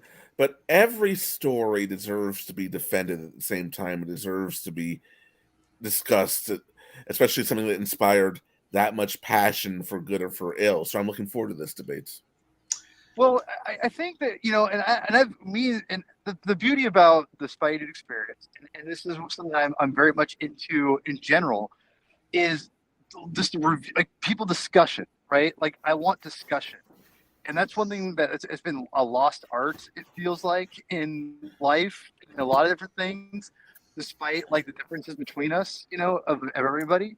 So that means because there's a lot of things between me and Zach that are politically or whatever you want have you, we're vastly different. But doesn't mean I can't care about but you know what? It doesn't mean I can't care about the guy, and I agree. Be my homie. and also avoid those topics at all costs. So I mean, but here's the thing, though, like, and Zach, I know Zach's heart. Listen, I know Zach's heart, like, and he's this legit dude, and that's why I'm part of the Spideydude Experience, because I know I've always been a fan of Zach since Crawl Space, and he's like just a super good guy. He's good people. He's legit. Yep. He's real, and he's genuine. And that's what I ask for for people I want to be friends with. So I'm proud to call him a friend, and I'm glad, and I'll totally help support anything he does because he's a good dude. And slide debates are going to be a live. Yeah, I love you, bro. You got it. Yeah. No, but slide debates are going to be a lot of fun. But it's and I've told Zach this too. I said, listen, I haven't reread these comics in a long time. And but at the same time, I liked a lot of them. And in reading the Spider-Man title now, I'm like, this is why I like Dan Slott. Like, this is not bad. I do wonder in context and reflection, if I'm not saying he'll like everything, but I would not be shocked if he liked way more than he was anticipating. I know there's some things he's not going to like. It's going to be like I know that already. It'll be interesting. Yeah, it's gonna. Yeah. I'm kind of looking forward to it. I don't know if someone's talking. I'm sorry. So yeah, I mean, like the slot debates. I mean, we just gotta do it, Zach. We just gotta plan a date and just do it. I know. We will definitely later once I get moved and once everything is settled, because I'll be moving from this place. Sorry, I'm probably disconnecting a bunch from my internet's starting to crap out. Yeah. Hey, Paul. Oh, damn it, Paul. But what I was saying is that once everything, like, hopefully later this summer we'll be able to just knock it out and do it. So, normally we simulcast on Comic Binge, but since this was like a specific Spideydude thing, I just was like, we'll just do it as a Spideydude thing, and definitely am appreciative of you, and like I say, I mean, you probably didn't hear the opening monologue earlier. Is Zach's thing cut out, or is it just me? It's just you. No, it's just yeah. Okay. Sorry. The opening monologue earlier, I talked about, you were kind of the genesis of Spideydude Experience, and I'm super appreciative of Neil and Javi and Greg. Oh, we just lost Paul. Oh, damn it! Hopefully we'll get him back. Hopefully he'll jump back on.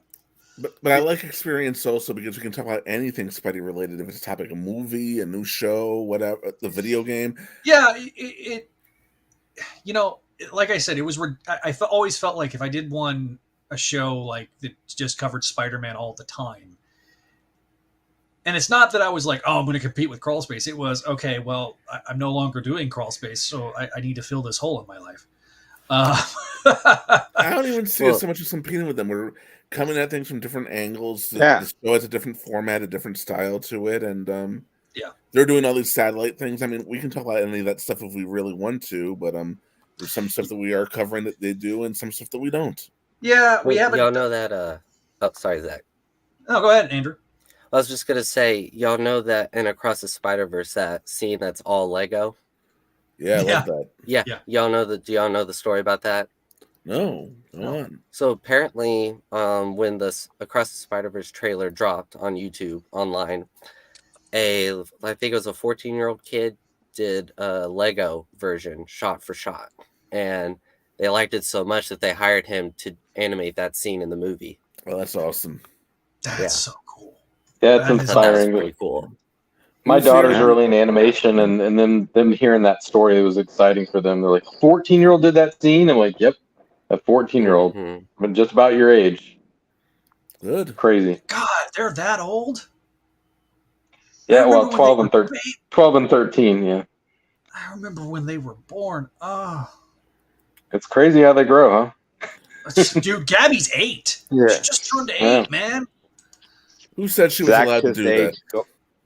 Yeah. Thank you, Eric. Great episode tonight, everyone. Congrats. I love hearing all those old stories about the network. Professor was reacting to Greg But he said the biggest mistake was trying to drive in New York. That's just asking to pop for a blood vessel to pop. Oh, I can do it now. I can do it now rather easily. I'm used to it. But back then, I was still a new driver. Yeah. What part of Washington State are you from? Well, hey, Paul better enjoy that 50-degree weather because it's 100 degrees in Texas right now. So, Andrew, where in Texas are you at? Austin, the Austin area. Oh, okay. Nice. That's where, nice. Yeah, that's where Javi and currently Neil is. So, Zach, are you moving to another part of Texas? Staying in the general area of Houston. His daughter is there. He's got it. He should stay. Yeah, no. If I left, I think Gabby would disown me. So, It's good to be close to her. Yeah, right now I'm literally like less than a mile away, but I may have to, move. I'm either going to try to move further into Baytown or one of the little tiny outlying towns that are kind of not as close, but close to her, but not as close to Houston. I really don't want to move into Houston, but I had a friend who lived in Conroe. Did any of you guys see Flash yet? I have not seen the Flash. I did. No. Yeah, I saw it. I'm torn between my desire to see Michael Keaton and the fact that I really can't stand Ezra Miller. I'm really torn on this one. Same. I never liked Ezra Miller's. Good. I was just saying I never liked Ezra Miller's portrayal. I'm a big fan of Grant Gustin. We have the same. But then you add in the criminal activity, and it's pretty that's disturbing. what I'm referring to. That's what I'm talking about. Yeah, like Drake. Yeah. That it's interesting. It's interesting online. I was seeing a thing that it didn't paint him in a better picture, but it was not. It's interesting to see different sides of the story, and that's all I'll say of that. And you can make up your own decisions based on the information, what have you. But it was interesting that someone had went out. This rando on Twitter actually there was a bunch of research on it and showed all these different conflicting reports and also with like police reports and things like that, and with Twitter and everything. Listen, I'm not going to convince anyone, but I will just say this: if someone on Twitter can randomly pull this information, I can imagine people at Warner Brothers have the money and the resources to put even more, their own investigations into things and can see things out there too. So I'll just leave it at that. And listen, there's definitely a mental health aspect that's going on there. Yeah. That hopefully, Ezra's going to get help and do better. Yeah, and look, for sure. Yeah, definitely. So give us your brief thought. I mean, since you asked the question, give us your brief thoughts. Paul. Sorry, my thing is all wagged out. What are your thoughts? I'm back. Oh, my thoughts. Sorry, I just got my internet. I'm on my home internet now, so it should be better. No, I think I loved it. I thought it was great. I kept hearing all this hype, and listen, I'm one of those people. I've been called a contrarian a lot of my life, so let's just put it that way. I'm not someone who likes. I'm not someone when I hear if people say if everyone likes something, I'm gonna like it. That's not how it works with me, right? So the fact that this got some hype a little bit before, I loved it. I thought it was fantastic. I thought it was a really, really well-made, paced movie. In fact, one of the things I said about on my instant review on the Comic Binge, I said was how brilliantly paced it really is, because they put a lot of information in the movie, and it makes a lot of sense in a short amount of time. And Ezra does an amazing job in the role. They really do. I thought it was really impressive what they were able to accomplish in the two roles, and not only that, but I thought Keaton was solid. That's to me is even a bigger testament. It's a little bit of a what's the word? A little more of a thing to do, a little more of a what's the word I'm looking for? Not a cheap trick, but something along those lines is what I'm saying. It is definitely a thing to do to turn up interest and what have you, and rely on the whole nostalgia thing. But I will say the way they handle it, I think it's pretty well done, considered everyone's doing these multiverse stories, and not to get too spoilery, but I'll just leave it as this. I do think in the context of the movie, they do something very vastly different with the multiverse that is a lot more interesting than it's been done before. And I just read Flashpoint for the first time. That was a solid story. It's fine. You can hear the review on the Comic Binge as well. But I'm going to tell you right now, I think this movie does a better job than the actual comic book. And I don't like saying that stuff. So I thought what they were able to accomplish in the movie was much better than I was anticipating, and I love the movie. I thought it was great. So if you guys are on the fence, here's my biggest thing about it. It's a little too long, but that if you're not into like a long movie, it maybe is too long for some people, and honestly, I think that might be one of the reasons why it's not doing as well, because for a movie like Batman, you can have a little bit more, you can get away with something like that because Batman's a well-established character, or Spider-Man, or these Marvel films, because they have that brand recognition. Flash is kind of already, battling an uphill battle a little bit. And when you put that long run time on top of it, I think it also kind of deters people a little bit. I think it's a perfect storm, but I do think that the length is kind of has been scaring people off. This is my brother. I'm trying to get my brothers to go with me. And, and what they keep going. How long is it? I'm like, that's about 2 hours, 20 minutes. Like, oh. That's not bad. Superhero movie, it's not bad. But listen, if you're the general audience, though, and you're like trying to Spider-Verse was about that long. Yeah, it's about but the first movie wasn't. The first movie wasn't, but the second one definitely was long. Right. But see, Spider-Verse has earned that though, because it became a substantial hit. Like Flash, not necessarily. And listen, I'm not debating that like that's not a big deal because I don't care about that, but the general audience does. And Flash hasn't earned its place. Like Spider-Verse has a lot more momentum behind it than Flash does. And the Flash has 9 years of a TV show, though. Yeah, but dude, it's like not even like they can't even compare the two. Like that show went on like 8 years too long almost. I mean, it was also a CW show. Yeah, I mean, listen. I like the first 2 seasons, but after that, I'm out. And so like, my point is this: it's not the same. And people like there's just not a general thirst for the Flash, which is not a bad thing.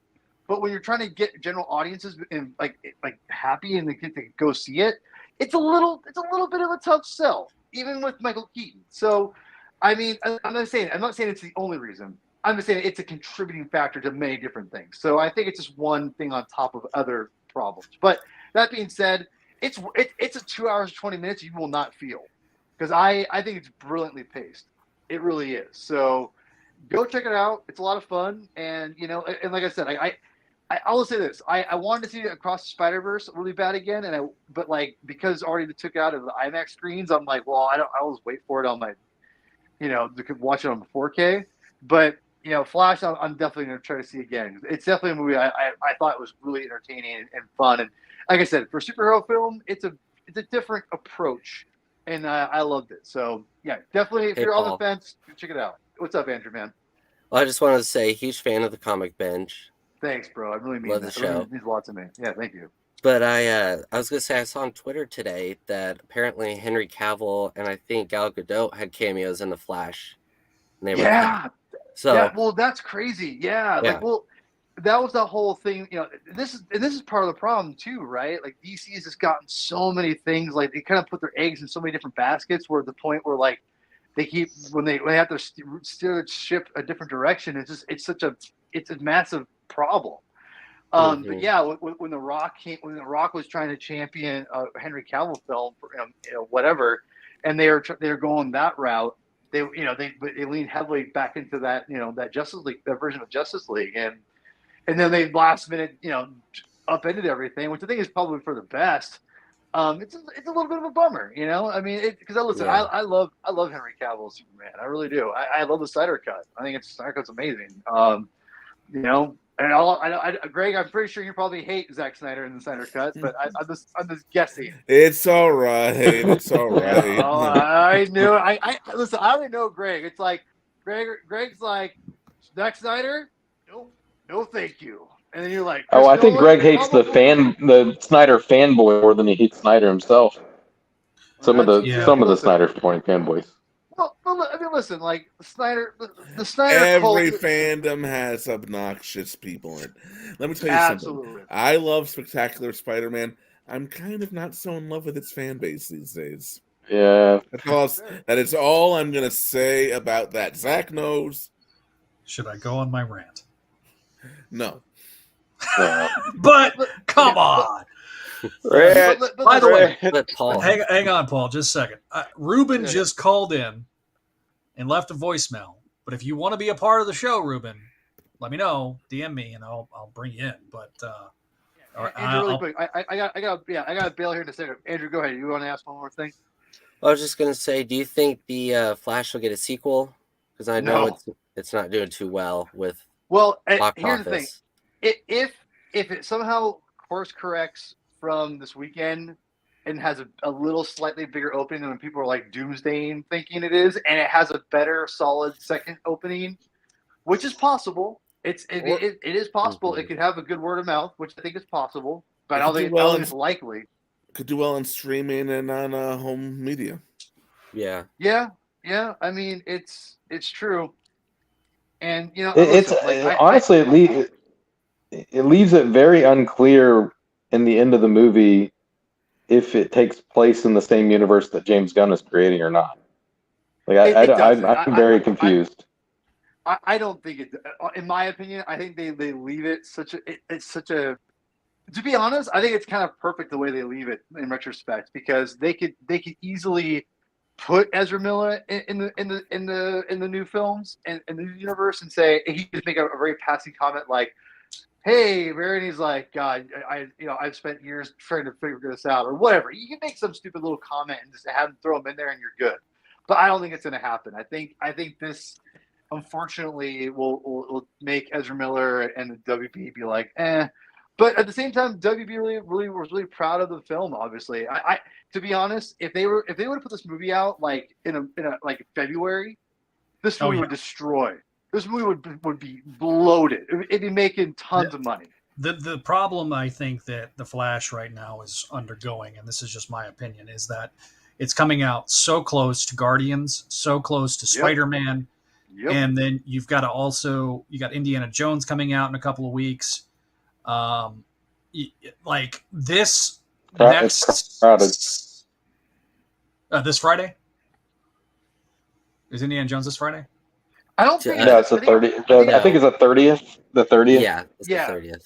Yeah. June is a busy month for blockbusters. Yeah, and here's the thing though, like Flash has a whole second week to itself. So that's what I'm saying. I think even though the cinema score, which I'm not one who cares about that crap, but that does dictate potentially where things could go as far as where the problem with cinema score is that when people look up, is this a good movie, and the cinema score is what it is, whatever it is. Mm-hmm.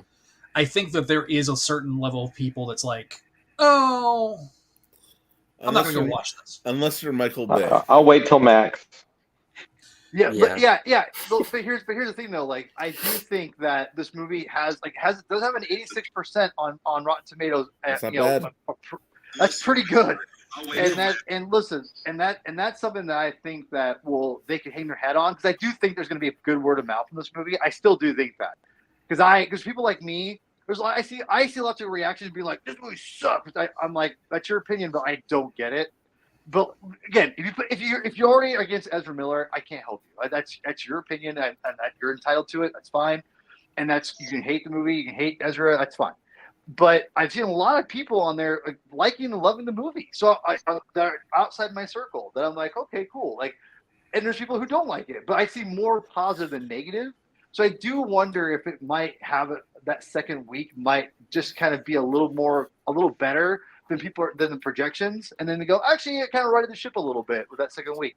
Now, it won't be huge, but it could save it from a complete failure. Speaking for myself personally, while I'm not planning on catching it in theaters, I do plan to stream it once it hits Max. Mm-hmm. Yeah, that's fair. Listen, I gotta go. But guys, I'll talk to you all later. And Andrew, it's good talking to you, brother. Good night, Paul. Good talking to you too. Yeah, Paul, we'll see you next episode. No, he left. Let me play this voicemail right quick since they just left it. And They've been waiting. Who's this from? It's Ruben here, just calling for the Spideydude Experience show and wish you guys a happy 25th anniversary on the entire website. Congratulations to the network. And yeah, may this one be the first of many. Keep on keeping on. certainly will, my friend. We really do appreciate you calling and leaving the voicemail. Once again, if you want to leave that voicemail, it is 818-925-6631. Vigman. I didn't catch your name. Who was that? Ruben. Oh, Ruben. We lost Adam for a minute. Vigman, you've been a little quiet. You're a longtime fan of the show. You're kind of the yin to Andrew's yang here. He listens to all of our stuff. He's a Spideydude Uber fan. Thank you.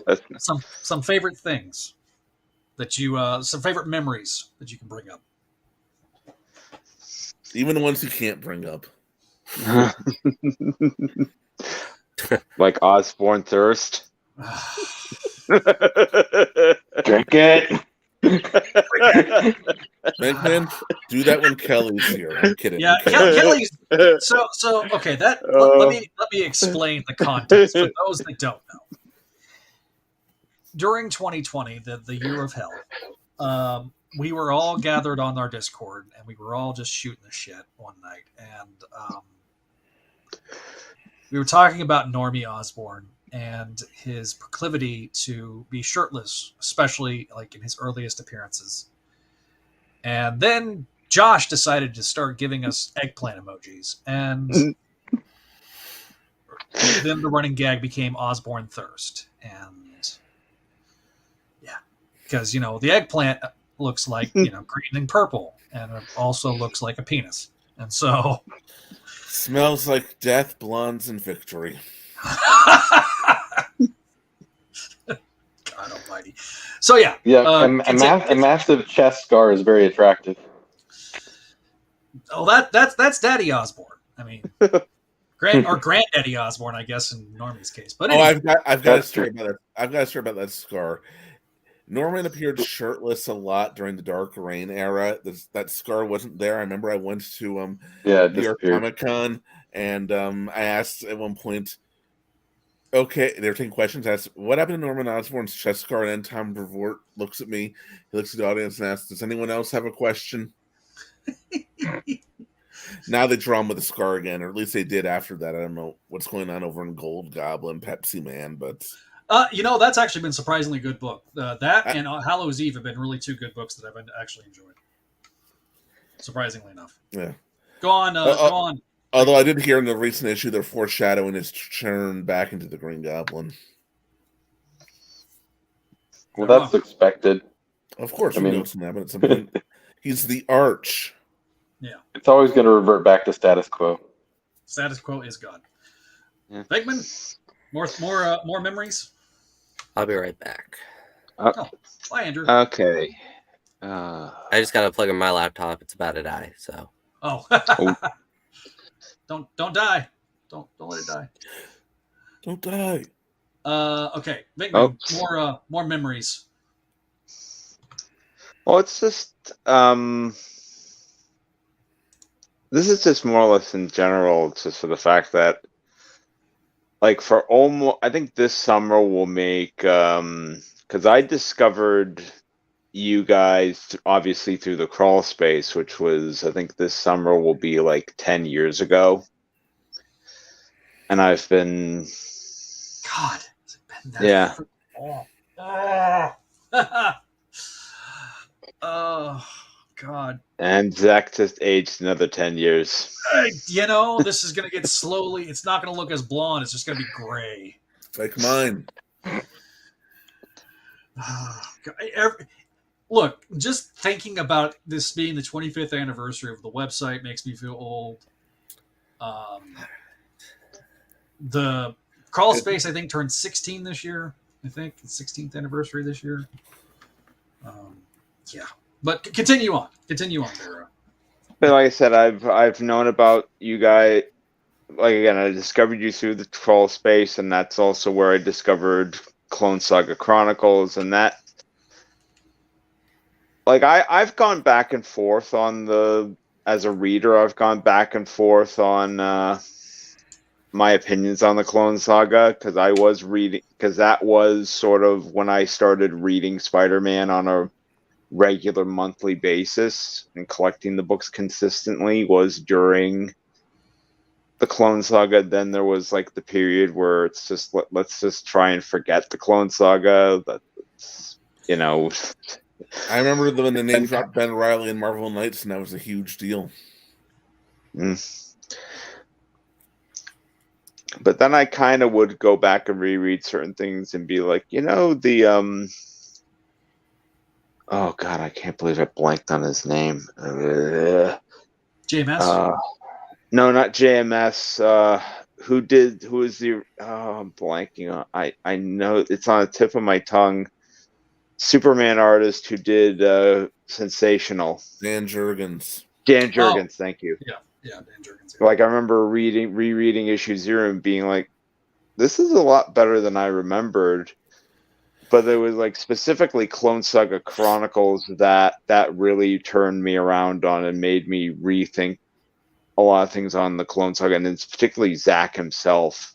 Yeah, the way you've talked about, you know, Ben Reilly and why, and specifically why Ben Reilly means the world to you, really, you know, struck a chord with me, and that more than anything, I think, has, you know, made me appreciate it a lot more. So thank you very much for that, Zach. Well, here's just the thing about the Clone Saga. It's not a story. It's an era. And like any era, it has its highs and it has its lows. It's almost as if I said that on the show. Yeah, you did. I did say that. I'm quoting you. I know.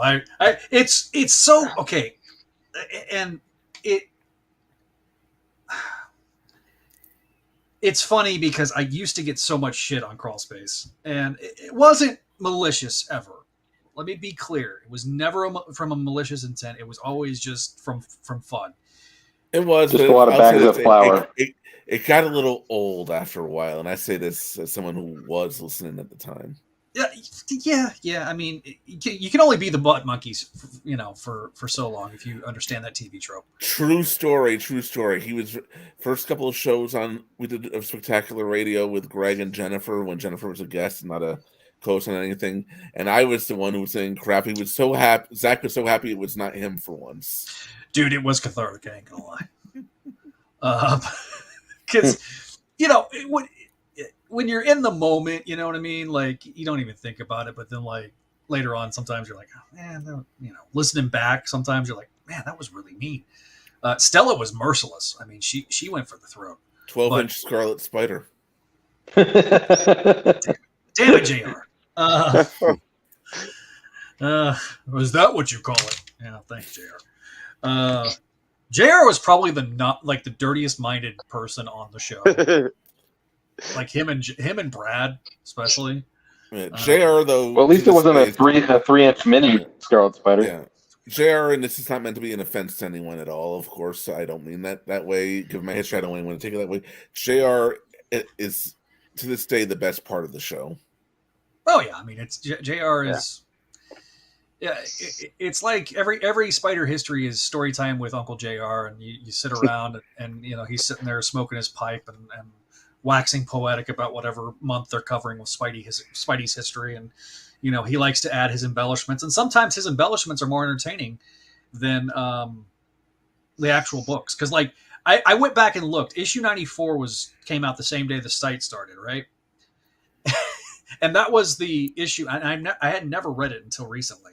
Because I, for some reason, skipped that book that month. That was during the Who Was Joey Z storyline. That was the issue right before the elevator issue with Norman. Like the last really great issue of Peter Parker.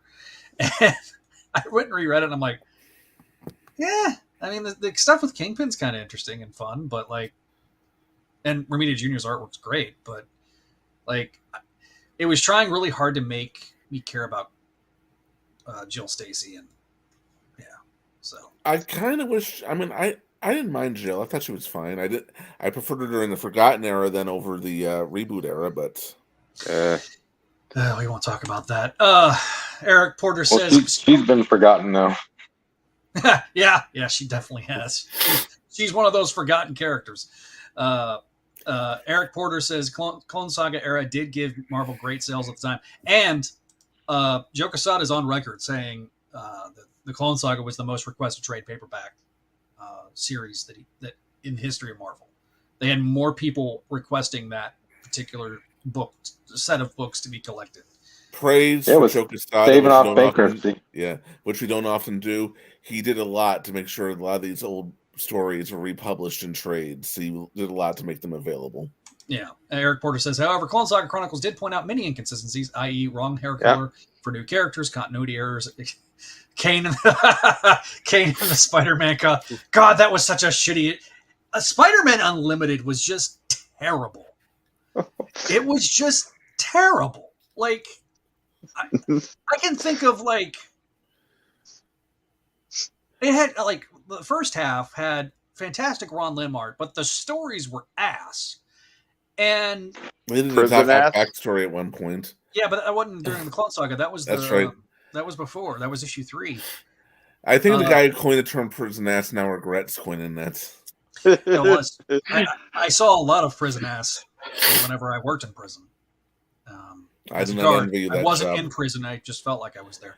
That's probably a worse job than my Miss Crazy job. Yeah. There was a lot of nudity, unfortunately, thanks to people trying to shove things up their ass, literally. Anyway. Exactly. Yeah. Well, I was going to tell you, one of my favorite things about listening past 4 or 5 months and watching is kind of what you said on the Vectorverse is the community, seeing people that care about Spider-Man, talking for hours at a time about it. It's fun to watch. It's fun to now be a part of it. Lost where I was going there, but. Well, I mean, thank you. I mean, listen, if people like you and Venkman and Adam, if you guys didn't listen and you didn't participate and be a part of things, you guys, the community is what keeps us going. Certainly during the days of Crawl Space, it was a chore during the Brand New Day era at times for me to, psych myself up to be ready to read and review a book. It was very nice in the early days of the show to be able to go back and kind of look at the Spencer run through the prism of hindsight a little bit. And it helped me appreciate that. And that's the thing about Forgotten Era that I'm looking forward to. I keep trying to get 2 people on the show that I just haven't had a chance to do it yet. And that's the guys that did Life of Riley. Because they were such a huge part of CSC. And they were always going to do the next step, which was going to be like the stuff post Clone Saga and up into the reboot. And I want to hear that story because to me, like that story, you've got the bringing in John Byrne, you've got the Ike Perlmutter being so effing draconian at that point that the morale was so bad. You got, you had some great stuff that came out, like Dead Man's Hand, I think is an underrated one shot. You had Hobgoblin Lives that came out during that period of time. Spider Hunt is a fun, crazy, wacky story. You had things like Citizen Osborn and the Norman Osborn element. That storyline, as bad as it ends, because it's bad. It's bad. Marla Madison in the shower.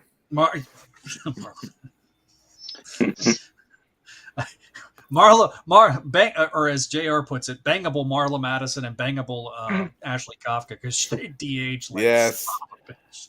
Not gonna lie, I might still be listening to Spider History. No, yeah. I mean, it's your prerogative. I mean, it's not like you're paying to have to listen to Spider History. Spider History is free for all. But yeah, people like Walter and Ruben and obviously Javi that called in tonight. People like Paul. I mean, Javi and Paul, it bring to your point, Andrew. It really is that sense of community that we've been able to build, and there is crossover between my days at Crawl Space and here. But people that like you that found us and just started listening, and you're getting to hear a lot of the lore tonight. Which is really cool. Like, it's cool for me for you guys to find us. Go ahead. Yeah, I was just gonna say I found the website through Twitter. Oh, okay. Random enough, y'all's Twitter page just popped up in my For You section. Oh, okay. Because I was following the Comic Binge, and I was like, "Oh, what's this?" I was like, "Oh, that's pretty cool," and then I just, followed and started listening from there. Yeah, if you have not subscribed to Comic Binge, he's on the march for 1,000 subscribers. So certainly, if you have not already, go like it. Go ahead. No, I'll let you finish. The work that Paul has done over the last 2.5 years with Comic Binge has been great.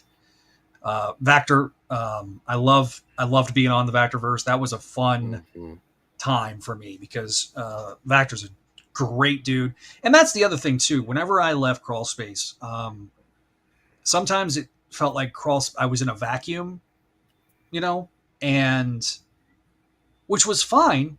I mean, I love the community there. I'll always love that community.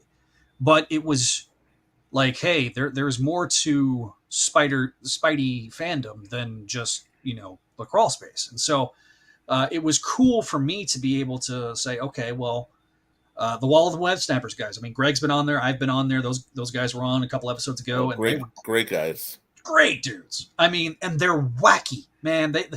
Dude, I watched that 67 series with them, and it was like you're committed to Spider Woman now.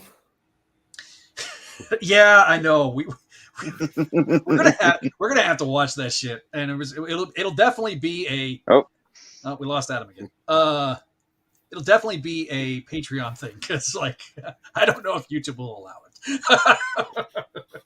Arsenic and Aunt May, we've been threatening that one for years. That may have to be a YouTube thing. All right, we got Adam. Hey, Crawl Space. Speaking of, hey, May Kane, keep watching over you. Yeah. Adam, your audio is really bad. It says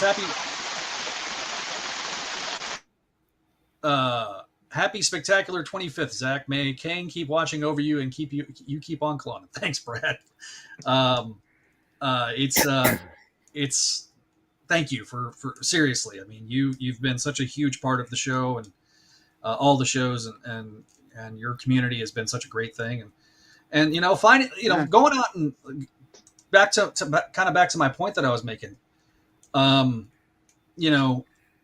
reaching out to other people and finding other things that, and being able to kind of be that link between all these other shows and because when people ask me my history, I'm always gonna say, first thing I'm gonna say is, when it comes to my podcasting history, it'll be Crawl Space. And if people haven't checked that out, hopefully they have, hopefully people maybe that they haven't listened in a long time and they go find things like Spider History and stuff like that. And, it definitely is one of those things that I'm always appreciative of. And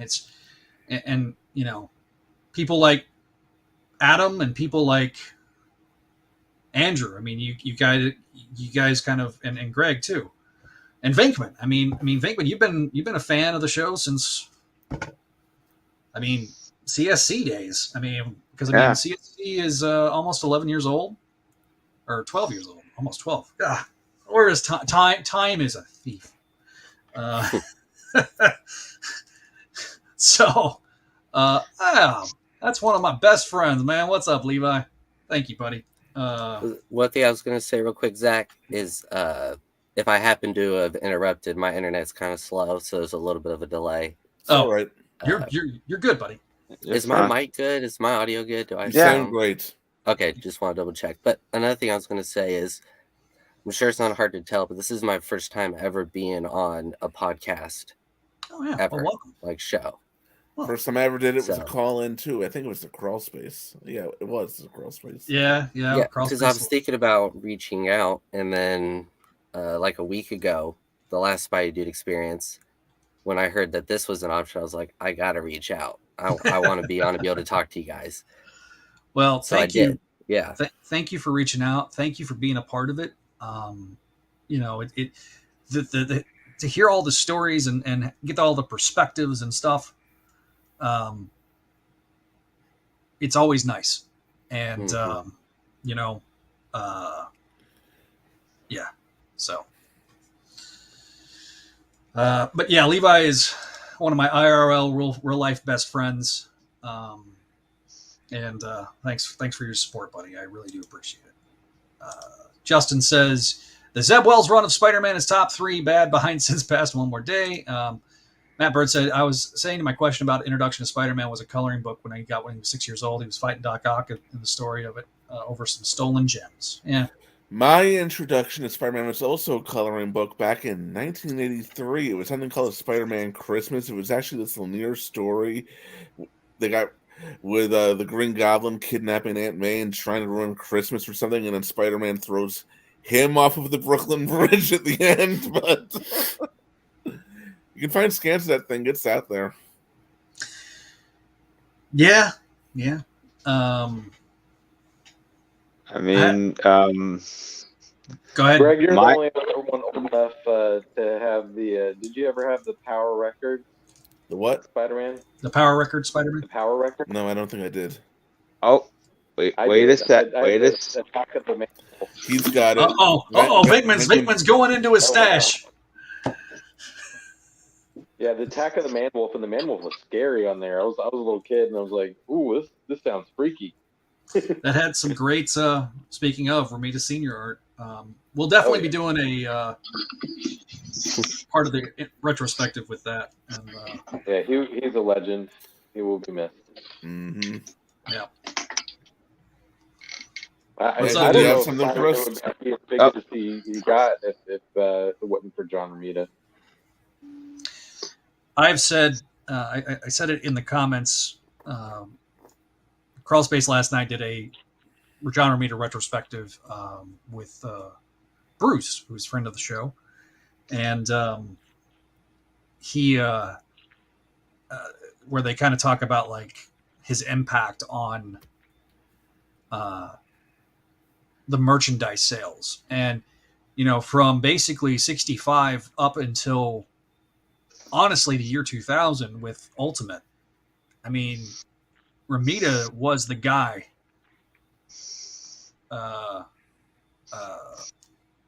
that was on every bit of merchandise. And if it wasn't Romita, it was some, as was pointed out last night on the show, if it wasn't Romita, it was like some stock artist trying to be Romita, and they were very much not doing well with it. But you know, in the year 2000, when they started Ultimate, they started using a lot of the Bagley artwork, and a little bit of Romita Senior or Junior artwork, excuse me. And so I've got mixed feelings there. On the one hand, I love Bagley. On the other hand, I'm not the biggest fan of Ultimates. Yeah, it's Bagley's arts. I've said this before. Like I enjoyed Ultimate more for Bagley's art than I ever did for Bendis's writing. You know, like I can almost just skim through Ultimate and just enjoy the art rather than trying to read it. I had a very hard time getting past the Hulk Goblin. Mm. Well, and then the Spider-Verse, they hulked him out of the floor. Get that out of here.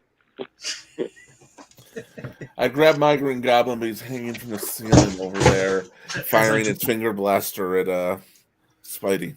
Well, I think in the reason that Spider-Verse he's more of a dragon goblin. Yeah, I love the movie. I didn't care for that particular design, but I'm also fine with Green Goblin not playing a big part in these. We get enough Green Goblin and other things. I was really happy with that focus on the Spot. They made him awesome. Oh, the Spot was amazing. I love it. I love that he's the Bagel Man.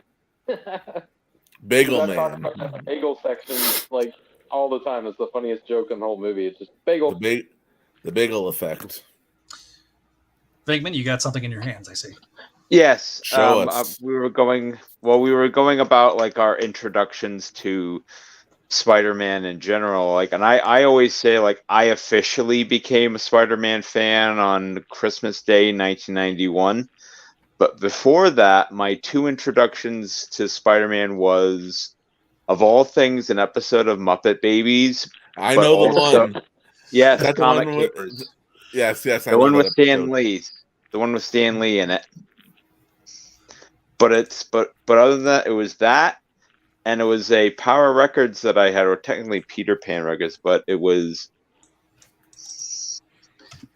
this album with the gorgeous Romita image of Spidey on the front, which is still like one of my, when I close my eyes and think of Romita, Spidey, this is what I tend to think of.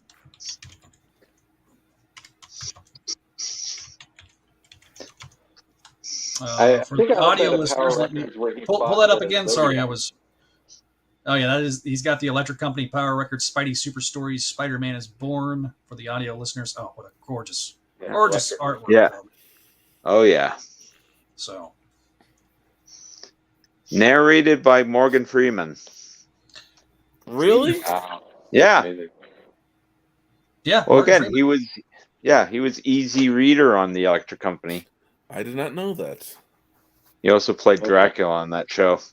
He was the Dracula. Nice. Holy crap! Duke didn't know we were on. He says, "Awesome shirt, middle guy." Let me pull Bankman off, and then I think he was trying to say Bagel Man. If you've not watched Into the Across the Spider-Verse, you want to understand the reference. Yeah. Duke was apparently born in 1990, which makes us feel old. You're so young. Chris says, Chris Thermo, evening, folks. R.I.P. to one of my favorite artists of all time, the immortal Johnny Macy. Yes. Speaking of Across the Spider-Verse, what did y'all think of Donald Glover's cameo? Loved it. I enjoyed that quite a bit. That was great. I enjoyed it quite a bit. Yeah, because he played the uncle in Homecoming, right? Yeah. That was kind of his character. Was Miles' uncle. Miles Morales is based on Donald Glover, or inspired by Donald Glover. Yeah. That was also a very big meta, because of the whole thing with Community, and we talked about that last episode too. And yes, Duke, really the Morgan Freeman. Yep. I didn't really get into Miles until much later. Actually, it was the first Spider-Verse movie. I mean, I wasn't one of those people who resented him when he was created. I'm like, okay, that's cool. It's not for me. It's written by Brian Michael Bendis. I'm not a fan of Bendis, so I'm probably going to avoid this. I didn't resent Miles, although when I heard some things about it, like, I kept wondering, why are they naming a black character after the president of the Confederacy? His father, Jefferson Davis. You notice that they renamed him. They renamed him in the movie. He is Jefferson Morales. Yeah, I noticed that. So either he, Morales is the father's name and not the mother's name in the movie, or he got so ashamed of being named Jefferson Davis that he took his wife's name. Yeah, but I would also say this. This is one of those cases where the movie did it better, which doesn't happen often. Usually the source material is better. I would say Civil War is another case where the movie did it better too, but... Yeah. The animation in both of those movies is just amazing. Every shot is a painting. Yeah. Yeah, it's beautiful. Yep. Yes, Justin Fields. I think I read your comment earlier. It says Zach, the Zeb Wells run of Spider-Man is one of his top three bad behind. Listen, there may be some worse ones. Don't jinx it. Hey, Denny O'Neil's run in the 80s was pretty mediocre. And I would probably put it on the same realm as that. In terms of like Sin's Pass is a bad story. One More Day is a bad story. The most recent issue is a bad issue, a really bad issue because of all the reasons that we talked about on Kelly's Rage, aka the season 3 finale. Like I said, every 8 years you get the new worst story. Matt brings up a good point, though, Greg. It says, and Spider-Man No Way Home did One More Day better than the comics. Yes, it did. Yes. So, but yeah. If anybody else wants to be on the show, the more the merrier. Come on. Yeah. We probably cycle some people out, and bring some people in if you want to be on the show. I mean, the fact that we've been going for 2 hours and 15 minutes, I didn't know how this was gonna go. I was like, yeah. Thank you. Chapter 1.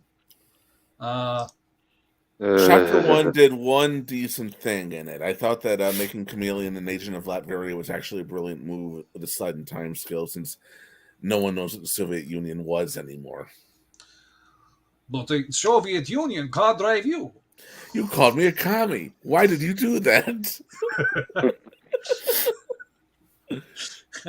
Listen, I think I made a pinko commie joke about something like last couple episodes ago. I don't remember what it was. But old people like Adam's age and Greg's age and Vinkman's age understand that joke, but probably Andrew's going, what? Pinko commie? But You ever remember the Cold War? Old enough to remember the Cold War. Man, I'm really disappointed that this soundboard's not working. Why you wanted to play Jonathan probably Frakes' happy. quote? Because I was going to play the da at certain points, and yes, I know Vinkman Kelly will be happy. The one time it's not working and Kelly's not even here. I know. Oh, hey, Zach. It's fun. Oh, it's magic. No, I got copyright struck last time, or copyright hit on that one, so I can't play It's Magic anymore. Go ahead, I can't hear that song or the Top Gun theme without thinking of you. I know.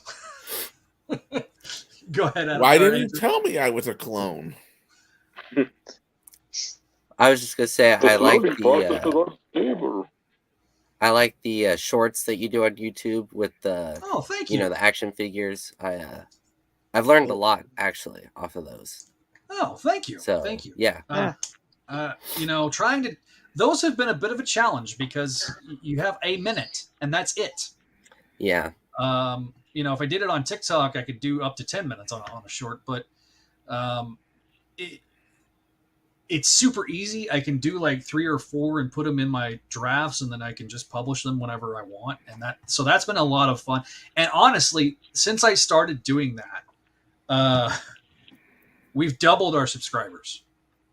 Mm-hmm. That has been a huge boon to our subscriber count.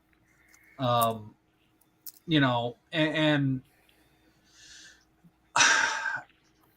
I that's something that hopefully in this next year of the show here and the stuff on YouTube, I hope to do more of those.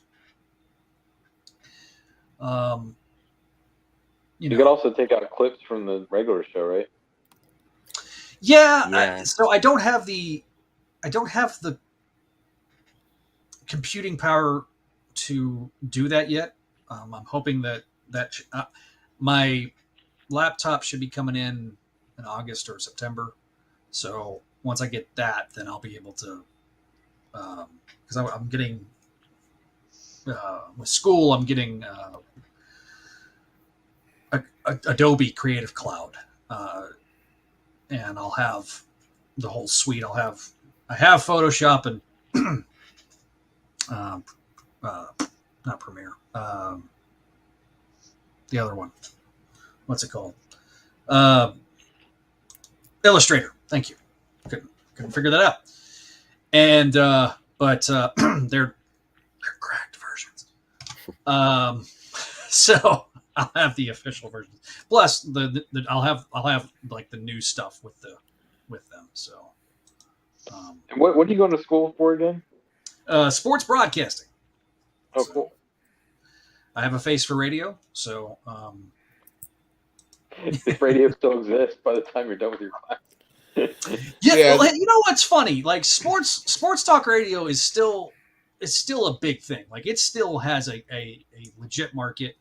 It's evolving. It's like merging with podcasting. Yeah, I mean it's definitely. I mean, most radio stations now have a YouTube page and a Twitch channel, and they're simulcasting, and they have people that are not just listening on the terrestrial side. The thing about radio is that it's free, and it's something that if you have everybody has one in their car.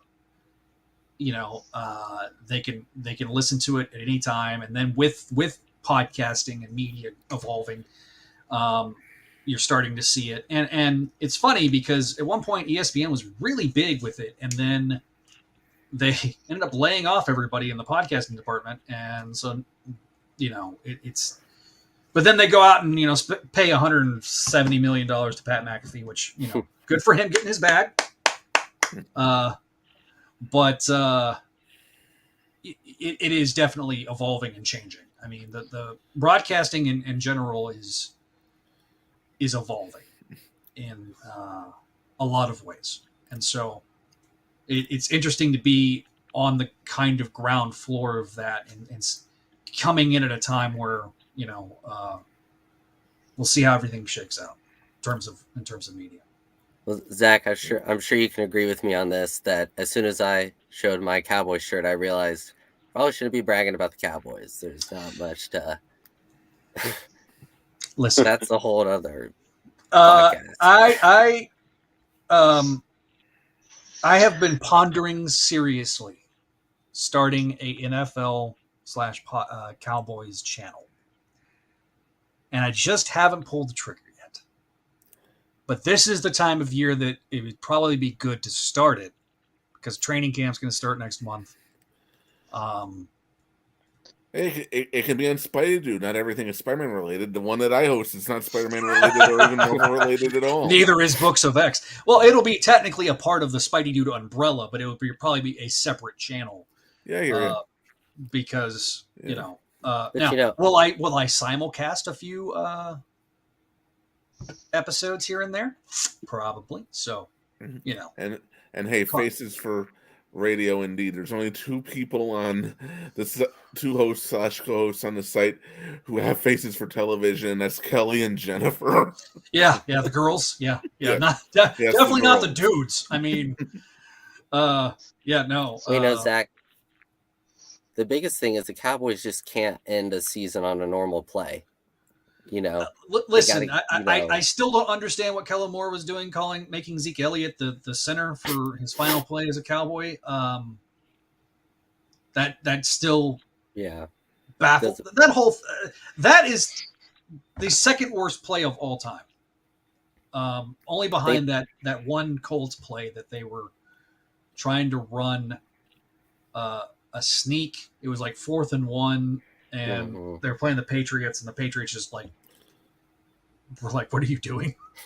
Well, and I'm not even that big of a sports guy, but I was watching that game, and I was just like, "Really? What are you doing?" I was just like, I have been a Cowboys fan as long, or if not longer, than I have been a comics Spider-Man fan. I distinctly You go remember back to the Emmett Smith, Troy Aikman days. Oh yeah. I distinctly remember I remember Super Bowl 30. I remember the playoff run to that era. That's probably my earliest Cowboys memories. I know I watched it with my dad when I was younger than that. I do remember Barry Switzer saying, "We did it our way, baby," and I didn't have any idea what that meant.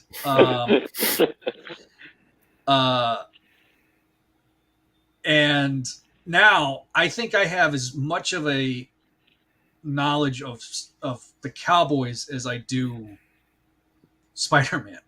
And it makes my dad and my uncles laugh because we have a text chain that we're constantly texting each other during the game.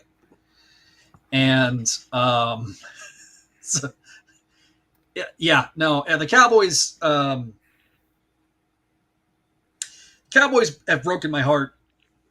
You know, for the last 30 years, it's been tough. Not gonna lie. You know, try talking to a New Yorker who happens to be a Knicks fan or wants to be a Knicks fan. You know, the Knicks are actually not bad right now. Not bad. No, they played well this year. They had a good year this year. Okay. The Knicks were good this year. But it's the first time in a long time. Yeah, they haven't had a championship since the 70s. Yeah, I mean, Well, poor Patrick Ewing. Phil Jackson on the team the last time they won a championship. Phil Jackson was playing for the Knicks the last time. Yes, playing. That's what I meant. Playing on the team. Yeah. Well, some people may not realize that he was a player before he was coach. And Zach, my uncle's a big Cowboys fan, and actually, I don't know if you're aware of this, but Coke. I don't know how long ago they released Coke bottles with like each one represented a Super Bowl victory for the Cowboys. Yes, I remember. And he got me a complete set for my birthday of the Coke. Who's in the nerd audience? I had that Coke. Too much. I had that Coke. Set bottles. Yeah. That was when they were an official sponsor of the Cowboys. Fun fact, and this is my last sports fact before we move on. Yeah. That was the same for me. That partnership is how the NFL became the NFL that it is today, because the other owners sued Jerry because he wanted to make Coke the official drink of the Cowboys in Texas Stadium, and they had a deal with Pepsi, the NFL did. And so the NFL owners sued Jerry Jones, and then they took it to court, and the circuit judge basically said, well, you guys are under an umbrella, but you're 32 separate, or now I think it was 28 back then, 28 separate entities, so you guys can do whatever you want. So they serve both at Cowboy Stadium, or AT&T Stadium. So, fun fact, it was that licensing deal started all the different licensing deals with the NFL. So, anyway, I mean, we got another sports fan on here. I mean, his name is FSU Spider Fan for a reason. So. I never understood that reference. Yeah, well, I'm an alumni. Yeah. Alumni. He is a Florida State alumni. Great. Yes. Right. Oh, okay. Now I get it. And we're going to be good this year. We're going to make the playoffs. My dad went to TCU. Oh. So they had a good year last year. But that championship game was brutal, man. Oh, they well, yeah. That championship game was terrible. That was great that season. Game was over in the first quarter, or halfway through the first quarter. When it was 10-7 for like 12 seconds, and I was like, "They have a shot," and then I was like, "Nope." We had this big like blow up frog. Yeah, we had this big blow up frog in our yard. It was like a horn frog, and at halftime, my dad went and took it down. It was like 35-7 or something like that. That was a brutal game. Anyway, Vinkman and Greg are going. That's about all the sports knowledge I had. Yeah. All right, moving on. So if anybody else wants to call in, I'll just say this: everything I know about baseball comes from that one Simpsons episode where Mr. Burns brought in ringers for his team. Daryl Strawberry. Daryl Strawberry, yes. You're Daryl Strawberry, yes. Let's play be real. Left field, yes. I play left field, yes. Were you better than me? Well, I've never met you, but yes. Daryl Strawberry probably needed the money at the time.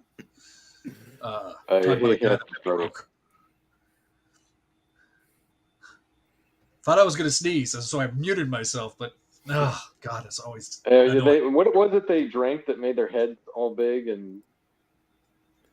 Mr. Burns' patented nerve tonic or something. Nerve tonic, that's right. He got all swole. Well, so we'll go around. I mean, we're about an hour and a half in on this, or 2.5 hours on this. So if you guys got any final comments in the comments section, leave those comments down below. Talk to us. Let us know. From you.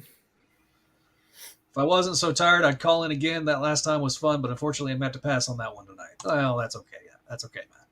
We'll do this more often. I've had a lot of fun tonight. This was a obviously a special occasion. It's crazy to think we might do this again whenever we get to 50th anniversary. God, I don't even. Oh, I don't want to think about that. I'll be I now, appreciate. now Zach aged 20 years just now. I'll be in my 70s. I think that made my back hurt just thinking about it. No, Wait, so- no, I won't. I can't math. Tonight. 68. I'm the same age as you because I'm 43 in There we January. go. Winnipeg, if you want to be on the show, let me know. I will send you a DM. Damn it, since Come you on. just came in. He's one of our top. He's one of our VIPs, and along with that guy over there, not Greg, but the other guy next to Greg. Here, That's that guy. true. I'm a co-host on here, and I'm not even a VIP. All right, Winnipeg, go on the Discord in the general section, and it has the link. So if you want to join, pop in. By the way, if you did I put the Discord link in the description?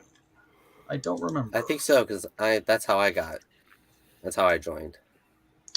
Uh, Oh well, I don't know about the description of this stream, but yeah. So normally I have them in the. So I will update the descriptions on both Facebook and YouTube. I normally have that in a Google Doc, or I can just copy paste. But okay. So while we're waiting on the Winnipeg webhead, I can talk about what we got coming up soon. So we kind of mentioned.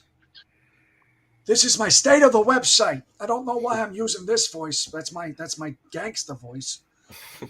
But state of the website. I want to get more reviews and front page content. So if you want to be a part of it, let me know. That's something that I want to get done more. Right now, the front page is basically our hub for the podcast, which is great. Don't misunderstand. But I would like to get more front page content. Send us a sample review. Maybe if it's the sort of thing that'll get Steve Wacker to start trolling us, we'll start doing it. I'm kidding. God damn it. Hey, we're talking about memories tonight, aren't we? Dude, every time Wacker came on the front page of Crawlspace, I would get a phone call or a text from either Brad or Josh or Kevin or George, I think. And holy balls. Steve Wacker's a nice guy. I met him at San Diego in 2011. He enjoyed being a troll. But he relished the role of being the troll. I mean, he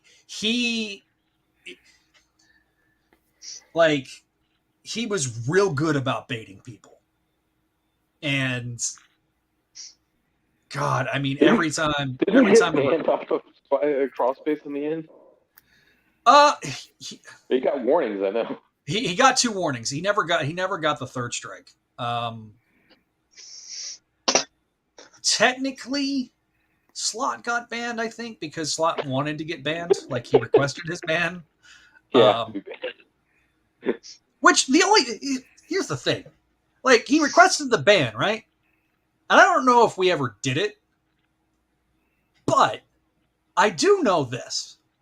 That dude still reads shit on the front page of Crawlspace today. Okay?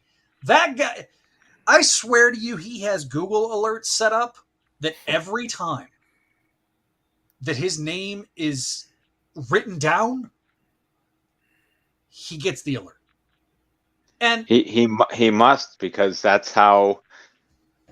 Because I think like Greg and we both got banned on Twitter. I got and banned on Twitter for making just a small joke at one point. I didn't even tag him in it. Look, and we both made the same joke, and I didn't even tag him or anything. So like the only way that would have happened is if he was deliberately looking for this stuff.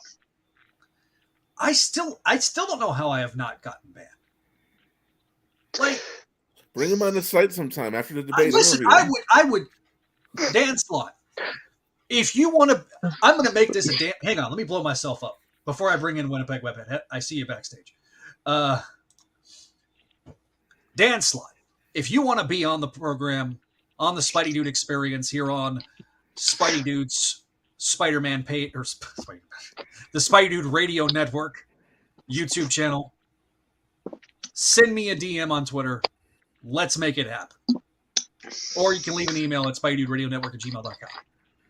I would love to have you on. I'll bring Paul in so that way you have an advocate. And we'll have some fun.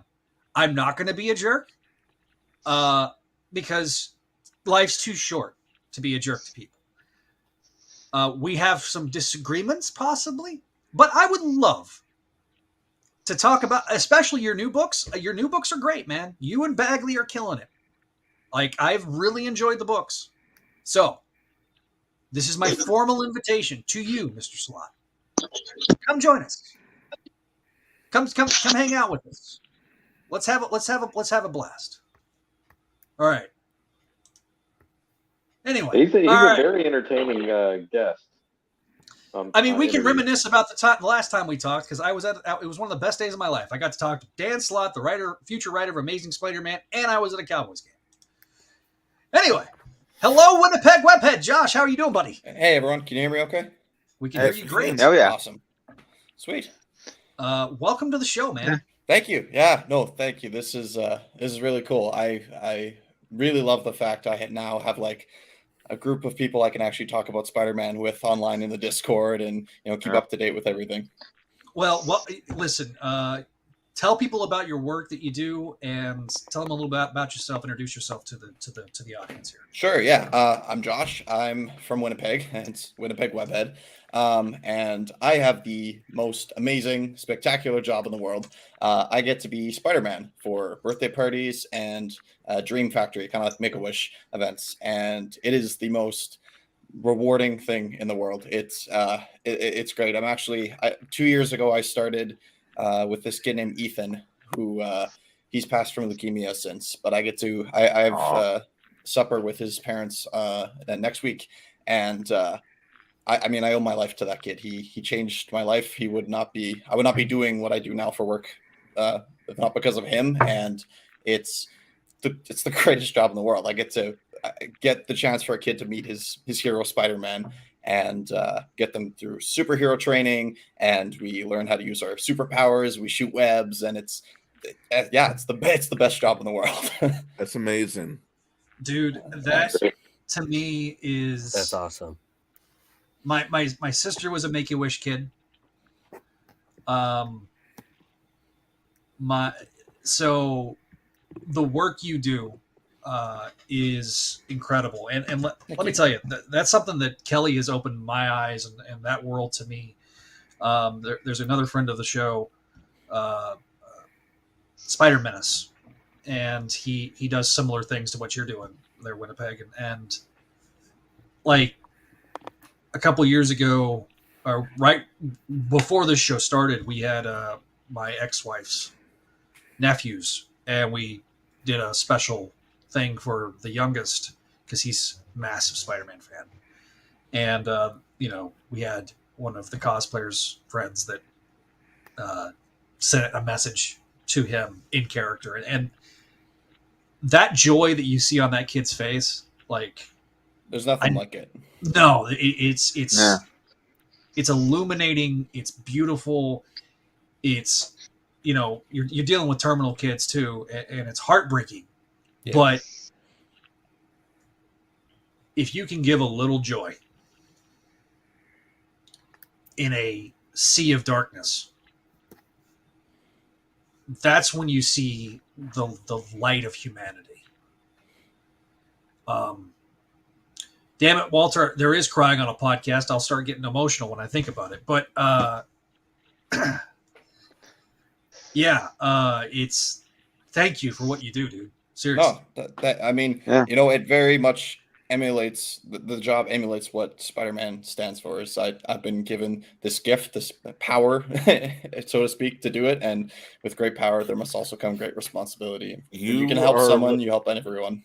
You are living the kid who collected Spider-Man. Like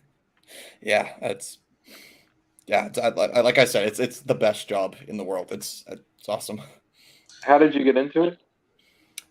I was setting up a dance floor for this one event, and they didn't have someone to be Spider-Man. It's like, oh, I have an old costume I could use, and later on, a bunch of other superheroes showed up at the party, and the boss that brought all the other superheroes walked up to me and said, "Hi, you're hired. You're working for me now." And since then, I've been doing it. It's great. I get to be Spider-Man every single weekend. It's the best. And you do that full time, or is that just part time? You have another job? Yeah, I have a couple other jobs, but that's pretty much that's top priority. So, and it's great to go listen to you guys talk and Spider-Man Crawlspace and actually be able to be as accurate as possible and be able to pull my immense amount of what would seemingly see useless Spider-Man facts and be able to use it in this. I'm sure I've told a couple people before. There was one walkabout event I did where we were doing it at a car show. So there's a bunch of these old guys with their cars and their grandkids, and I was there for the grandkids. And one guy came up to me. He's like, "Hey, Spider-Man, Mr. Electric Company." I said, "Oh, you must have seen my fight with the wall." And he went, "Holy crap, it is Spider-Man." That's awesome. And the thing about Spidey, and is that he's so universal. It's such a universal character, and I think only second to Batman and Superman. I think he's exceeded them at this point. He might have. Yeah. You see Spidey's face, and it doesn't matter where in the world it is, people know who Spider-Man is. Mm-hmm. People know who Superman and Spider-Man and Batman and but you're right, Greg. He may have exceeded it. So, yeah, man. What other fun stories you got? One of the fun stories. I did one birthday party where all the young boys, they're like 8 years old, are having a debate on who Spider-Man's girlfriend was. And so one kid was like, "Oh, you're dating Gwen Stacy," and one kid went, "No, Gwen's dead." He's like, "You idiots, he's dating MJ." And this other kid goes, "You shouldn't date MJ. Date Black Cat. She's hot." It's like, wow, thanks guys. And MJ isn't? Yeah, I know. I was like, well, clearly you haven't seen Ramita's MJ. Yeah, I was like, okay, moving on. Let's go practice our Spidey jumps. Yeah. And clearly you haven't heard Vanessa Marshall's voice. Yeah. Yeah, some people don't like Vanessa Marshall's voice for some reason. Those and I'm people like, are high. Play the sound break so you can. Okay, damn it! If the freaking soundboard would work, I would play freaking Jonathan Frakes saying we're really high. I'm just as disappointed as that as the rest of the music. But anyway, continue. Let's see. Gosh. I haven't talked about my favorite things on the network, have I? I've kind of let everybody else. Gosh. Greg mentioned some of the stuff from CSC days. I'm bleeding. It's magic. Adam mentioned that. Yeah. That started off. Okay. That started off as a one-shot joke. And then it became the official outro for the show. Yeah. And the joke was about one more day, but the show's about the Clone Saga. Yeah, I know. Yeah. I think that joke came about with, I think, the Great Debate episode. I don't remember. I think it was. Because they said it's magic. We don't have to explain it. Yeah, that part I remember. But it was. Casada to this day still claims he never said that, but I don't know. I believe JMS. Why would JMS lie about that, though? That's the thing. It's like, I've been a Babylon 5 fan for many years now. I've been following JMS's work. JMS, you can say a lot of things maybe about his ego or how he comes off. He's not a liar. He's honest to almost an to a fault. Yeah, to a fault. Yeah. Yeah. Oh. Do I have to explain that thing, though? I think I may have to explain that for younger listeners. So there was a whole... there was a whole thread on, I think it was either Facebook. I think it was Facebook, where it may have been CBR's message board. I don't remember, one or the other, where JMS was talking about a conversation concerning One More Day. And that was Facebook. Was that the one you did a dramatic reading of? That was Facebook. Well, no, the dramatic reading was that was that was a whole different thing. That was JMS showing a graph that I think K-Box had made. Freaking Slot, Whacker, and Mark Waid. All three. Dick move, Joe. Yeah. Yeah, that was Mark. I got to play the role of Mark Waid. And it was, I remember that. The funny thing is, I love Joe and I love Mark also, but oh God, Mark was so pissed. The best part was when Mark came back later on and he goes, I went for a walk, a long, boring ass walk across America that I won't even finish, which was his reference. You know what? Even as much as I love JMS, I cannot defend that. I just can't do it. There's nothing about that I can defend. But yeah, no. Oh man, that was. I love B5. I love most of his ASM run, and I loved his Thor run. I think it was the whole it's magic, we don't have to explain it thing was on the CBR boards, because I think it came out like the week of, and then that blew up, and then like Mr. Metz deleted it, and of course he did. Well, say what you will about Metz, he's that's a different cat. Oh, I have nothing personal against the guy. No, I wasn't saying that. I'm just that dude was a different dude. But so they're having this back and forth conversation, and eventually, they're like, "So the marriage is gone." Yes. So we're using magic to erase the marriage. Yes. But isn't there rules to magic?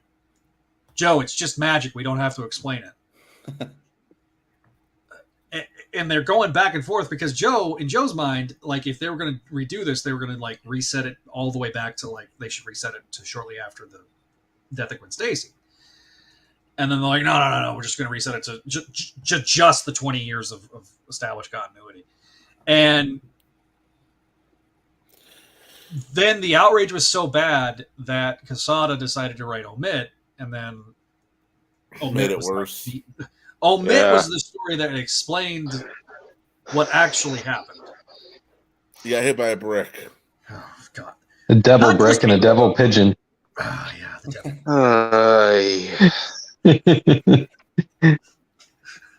God. Not going to lie, as bad as those books were, that was fun as hell to fucking shit on. Didn't we find out years later that JMS didn't even write the last 2 chapters of One More Day? He wrote the plots, but I don't think he... I don't know if he... I mean, there's debate as to whether or not how much he actually did, but he didn't remove his name. I think the last he wanted issue, to. They talked him out of it. He threatened to. He threatened to remove his name out of it, but they... I think Quesada basically wrote the last issue, which was why it got delayed so bad. The worst part about that, for me, about that issue, was that it came out on my and Stan's birthday. I remember. It's a nice kick in the nuts. That was a giant kick in my nuts, and God, that was. And then they have Stan write the freaking foreword to the hardcover. I was like, what the hell? Of course, it was Stan. Stan's not going to say no. Stan's a company man. He would have done anything for Marvel, anything that Marvel asked him to do. He was a company man to the core, almost to a fault. It's really unless that company was Stanley Enterprises, and then whoa boy. It was really funny going back and listening through all the old episodes. I finally made it through all the old Crawl Space episodes. And when One More Day came out, I was 5. So my first Spider-Man comics that I started reading was, what was it? It was issue 1, whatever the one that Silk first appears in. That was my introduction to Spider-Man comics. So like Volume 3, number 4. Yeah. So that's where Lead up to Spider-Verse. Yeah, lead up to Spider-Verse. So I was so like, of course, I always knew Mary Jane, Gwen Stacy, whatever. But like when I first opened the book, it's like, who the heck is this character? And like I had no idea. Oh yeah, all the lore beforehand up until this point. Do you know what my first actual issue of Amazing Spider-Man was? That was new at the time. It was 251. The fight on the battle van with the Hobgoblin. That's good. That's how old I am. That's actually good shit. Unlike it is. Winnipeg's talking about here. No, that was great. Yeah, that's a good one. Yeah. Yeah. Wait, you mean 251? ASM 251. Okay. That was the last. All right, that was the issue before. That was the last Roger Stern issue. Their last Roger Stern. Okay, that one. All right, that one. Now you mentioned the battle van. My brain immediately went to like a couple issues after with the fight with Is that where Jack Lantern's fishing it out? Or? Yeah. No, but you were referring to like the friend of the show, Ron. Yeah, the Hobgoblin one. Friend of the show. I think 51 was Ron's first issue. Was that, or was it 52? 252. Oh, the next issue. 252. Yeah, 252 was. Yep. Yeah. Eric Porter says in the chat, so funny that Mephisto wasn't allowed to play a part in the Clone Saga. Yeah, that's true, but was needed years later because magic. Hey, Zach, I wanted to ask you. We just watched Spider-Verse, Across the Spider-Verse this afternoon, so I didn't see your review. I wanted to see what your opinion on the emo Ben was. You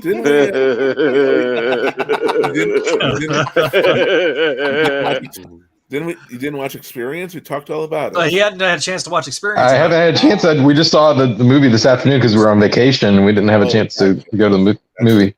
I mean, which, fair. You don't want to watch a review of a spoiler-filled review. Okay. For those that have not watched that episode, go back and watch it for my complete thoughts. But I am very conflicted about it because I enjoyed seeing Ben on the screen. I thought his design is great. I'm not a huge fan of Sandberg's delivery. I get the joke. I kind of chuckled at the joke. I hated that was his only bit of characterization, is that he's, just so emo and like super, check out my swollen, muscles. It's like clearly Sandberg had no attachment to the character whatsoever, and just basically was read what was given to him. And look, I hope that they expand upon him a little bit more in the sequel. Clearly, he's going to be playing a role. I mean, obviously, he's a fan favorite character. Otherwise, they wouldn't have. Good night, Matt. Thank you, sir. Otherwise, they wouldn't have. They wouldn't have featured him so much in the marketing material because obviously he's a fan favorite character. So at the same time, so I'm very torn. I loved his design. I loved the animation that they brought to him. It looked like he was a mix of Tom Lyle and Stephen Butler brought to life. I thought they did a great job with that. Considering how much in the marketing he was in, I was surprised how little he was on the screen. So it's kind of an incomplete thing. I did like how he narrated himself in the last scene he was in. He just kept narrating himself like he was in a comic. Yeah. hey, there he is. There he is, buddy. Thank you. Like the tick. It's okay. It's also funny too because like it's a riff off of the whole "I'm not a man, I'm a clone." That was definitely in the early Ben Reilly stories. So like I say, did I love it? Yeah. But like I say, the I'm conflicted because did they mention that he was a clone in the movie? I don't think they did they? No, or did his caption and the name caption say he was a clone? I don't remember. He just kept talking about how I have such a traumatic past. Oh, it's so hard to think about. Yeah, he's just angst. Like Yeah. it's 90s. This particular memory that I'm in right now is so dramatic. Yeah. It's like, and I'm like, damn. Because the problem is like in terms of spirit of the character of like from the 90s and stuff, like it's not wrong. Like No, Like- it's true to the spirit from the 90s for sure. but it's like this is not the thing I wanted them to like dwell on. That's my thing. It's like But yes, Eric Porter, you must know the horror story of the Scarlet Spider, or you must hear the Scarlet Spider story. So okay, Winnipeg. So you've gone back, you've listened to all those old Crawl Space episodes. Yeah. How much of the Spideydude network have you gone back and listened to CSC too, or is it just the Spideydude stuff and then you're kind of No, I'm just starting the Spideydude one. I'm working through the Patreon exclusive ones, which has like you and Neil and Brad on for most of that. I think it starts at like episode 560, I think, which is like 2018. Yeah, 2018. That's about right. And you know, it's funny. Like 4 years ago this week, I met Neil for the first time. Yeah. I just got to the episode where you met in person. Yeah. God, that day was such. I don't like people don't. I don't know how much of the backstory I told people on the episode. I don't remember because I haven't listened to it in a while. So that 36-hour period, I worked all night long, 12 hours. I mowed my lawn, took like a 4-hour nap, started driving. I thought I was going to get to Houston at like 6-7 o'clock, grab me something to eat, and then in the hotel room I was going to record. That did not happen because I get to Huntsville, which is like an hour north of Houston, and they closed Interstate 45. It was Father's Day weekend. They closed all of Interstate 45. I was in standstill traffic for like 4.5 hours. That was a 16-hour drive that day. I remember at one point I finally said, "Screw it." I drove on the show. I drove drove off the shoulder into the feeder road and hit it. And like found a farm to market road to go around Huntsville. I was so lost. That was a horrific experience, just in traffic wise. And then finally got out of there, got around Huntsville, and then finally, But I was recording the show. Like I had I had a little dash mount, and I could snap my phone in there, and I had my AirPods, and I was just driving the whole time. Yeah, I know there's one part where you're like, oh, there's no gas for 15 minutes on the gas station. I guess I'm just gonna go see Neil. Yeah, pretty much. Yeah. And then we finished the episode, and then it's still on YouTube. Brad has it still on YouTube, so that was fun. It was like 12:30 at night. Like it was. Brad makes some work late. Well, it's always fun to meet your online friends in person for the first time, right? Yeah. I met the first crawl spacer I ever met was John Wilson, host of ASN Classics, and then I met shortly thereafter I met Don, Josh, and Stella at the same time. That was in San Diego, and then I lived with Gerard, who used to be a front page writer for Crawl Space until he was fired. And then met Jason, who was a message board poster. Met George twice. I think on that same trip is when I met George the second time. Met Neil, and then I've met Javi since. Cool. So, yeah. At the end of September, I actually got they're having a Spider-Man Pop Culture Conference at Bowling Green State University. I'm actually going to be speaking there and going to be able to meet Bruce. Nice. And Josh and Don will be there too. Sweet. Ooh. Possibly jealous. Me. I'm possibly going. It's a 10-hour drive for me. I looked into it. I'm not saying no yet, but it's 18 hours from where. 10 hours, Greg. That's nothing, buddy. You're not as hardy as me. Used to make me drive. You know, 10 years ago, I could have. When I was a younger man, but just get you a couple of Red Bulls and or get you a bunch of Mountain Dew and be jacked up on Mountain Dew. Oh God, my co-host tries that shit. I don't get it. I really don't get it. Be all jacked up on Mountain Dew. The fact that we still have 6 people watching right now is a testament to their endurance, because we're at 3 hours right now.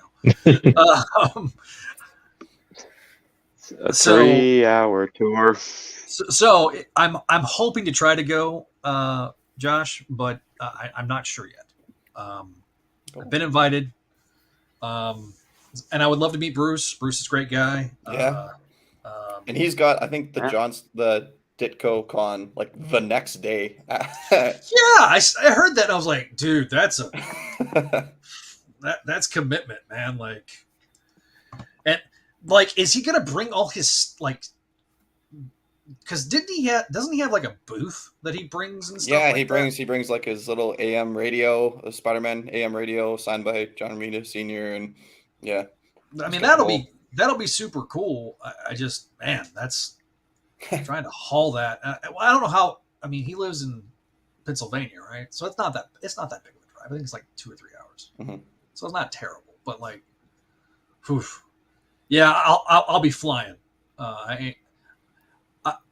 I could drive my little car. I've driven my little car 18 hours, or 19 hours, 20 hours, one shot one time, and I'd rather not. That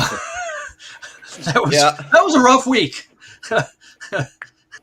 And the only reason it was that long is because I hit thunderstorms, and I was like, I can't drive in hail in this, so I'm going to have to go hide at a truck stop. Because I have a soft top convertible, which if you ever get an opportunity, it's fun, but don't make that your primary source of transportation, because it's utterly useless other than getting you from point A to point B. It's fun to drive with the top down, especially when it's feels like 112 and Satan's asshole, like it does here in Texas coast. Dude, it's offensively hot. Me and Andrew are in Texas, and he's in Austin, and it's hot there. I mean, you guys have heat index 105.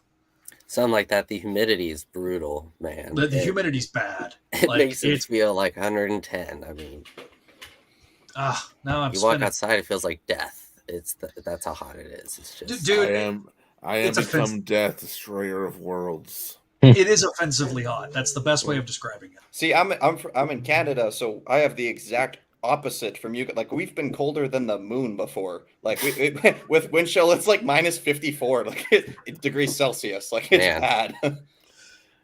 Minus 54 Celsius? Yeah. Oh. Listen. Well, the funny thing about Texas is it's always the most extreme of whatever weather it is.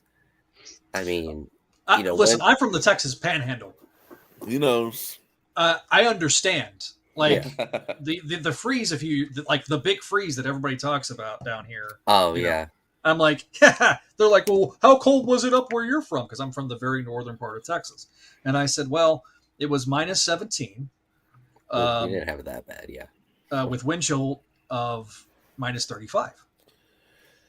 But to Winnipeg Webhead over here, that's like a Tuesday. That's spring for us. They need to stop reporting wind chill. Okay, the weather today is 10 degrees, but with the wind chill, it's minus 3. Okay, then it's minus 3. I don't want to hear whether the conditions are perfect. Well, I can't complain too much. I mean, summer is pretty great here in Winnipeg for the 1 week that we have it. So, I mean, yeah, you have summer where it's like, oh, it's like 80. That's your summer. Yeah. Hi, Waylon. Way. That cameo. It's not. Aww. Dude, quit. Stop it. Crazy dog.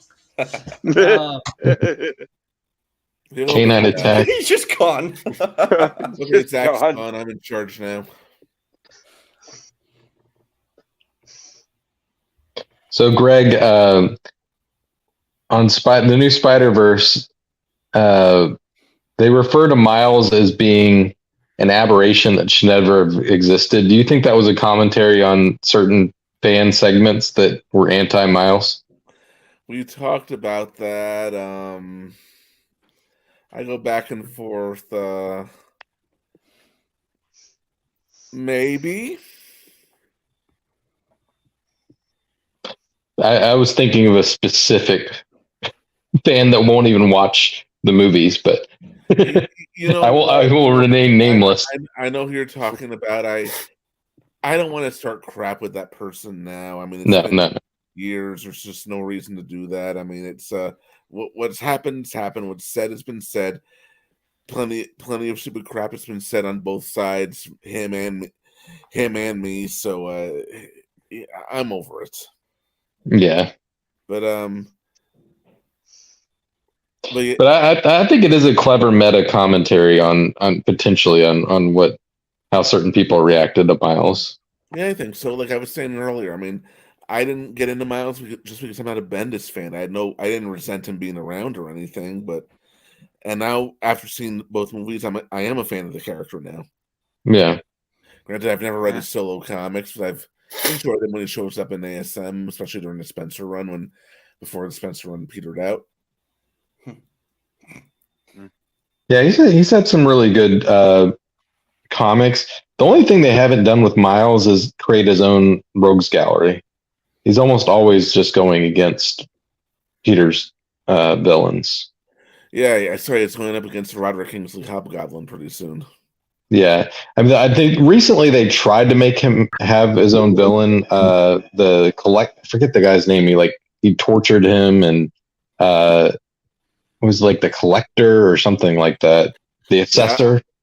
Okay, I will say this though. I think his Prowler is more interesting than the Hobie Brown Prowler. Yes. Ranger. There was another. Yeah, it's more connected for sure. There was another meta joke in that movie where Gonke is like, "I'm not going to be your guy in the chair," which was, very obvious nod. Yeah, to Ned. I was telling my daughters that I'm like, you realize that he was referring to Ned because like Ned is basically Gonky. Yeah. And I was trying to tell him like Ned in the comics is just like a dull reporter guy who later gets framed as the Hobgoblin, but that's a whole other thing. And don't forget he was abused by his wife. Ned Leeds was just nothing more than a plot device. By the way, hello, I'm back. Freaking Waylon hit escape on my keyboard with his paw and literally kicked me off the call. Thanks, Waylon. That's what dogs are good for. Oh, I love that dog. He's not even my dog. It's my ex-wife's dog. It's my dog now.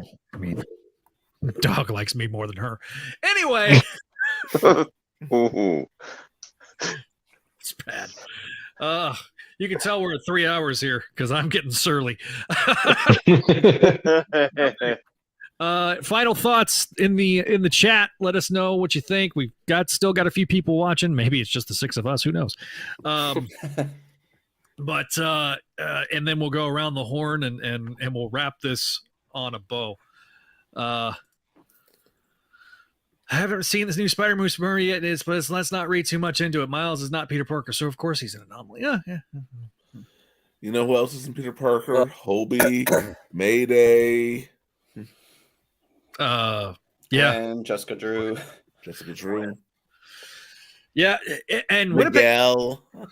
Yeah, Miguel's not. Well, Miguel's the one that called him an aberration. So I know that's why I said it. Yeah. Well, and there was the one line that Miguel had in the movie that was kind of obvious nod to Doctor Strange and Tom Holland. Oh yeah, they did not run that by Kevin Feige before doing this. Oh wow. Oh really? Let me ask you a question on Miguel. Why was he shooting himself up with steroids? That's not part of 2099, right? That has yet to be determined. I think we'll find out in the next movie. In the original comic, he was struggling with the addiction to like their version of like cocaine.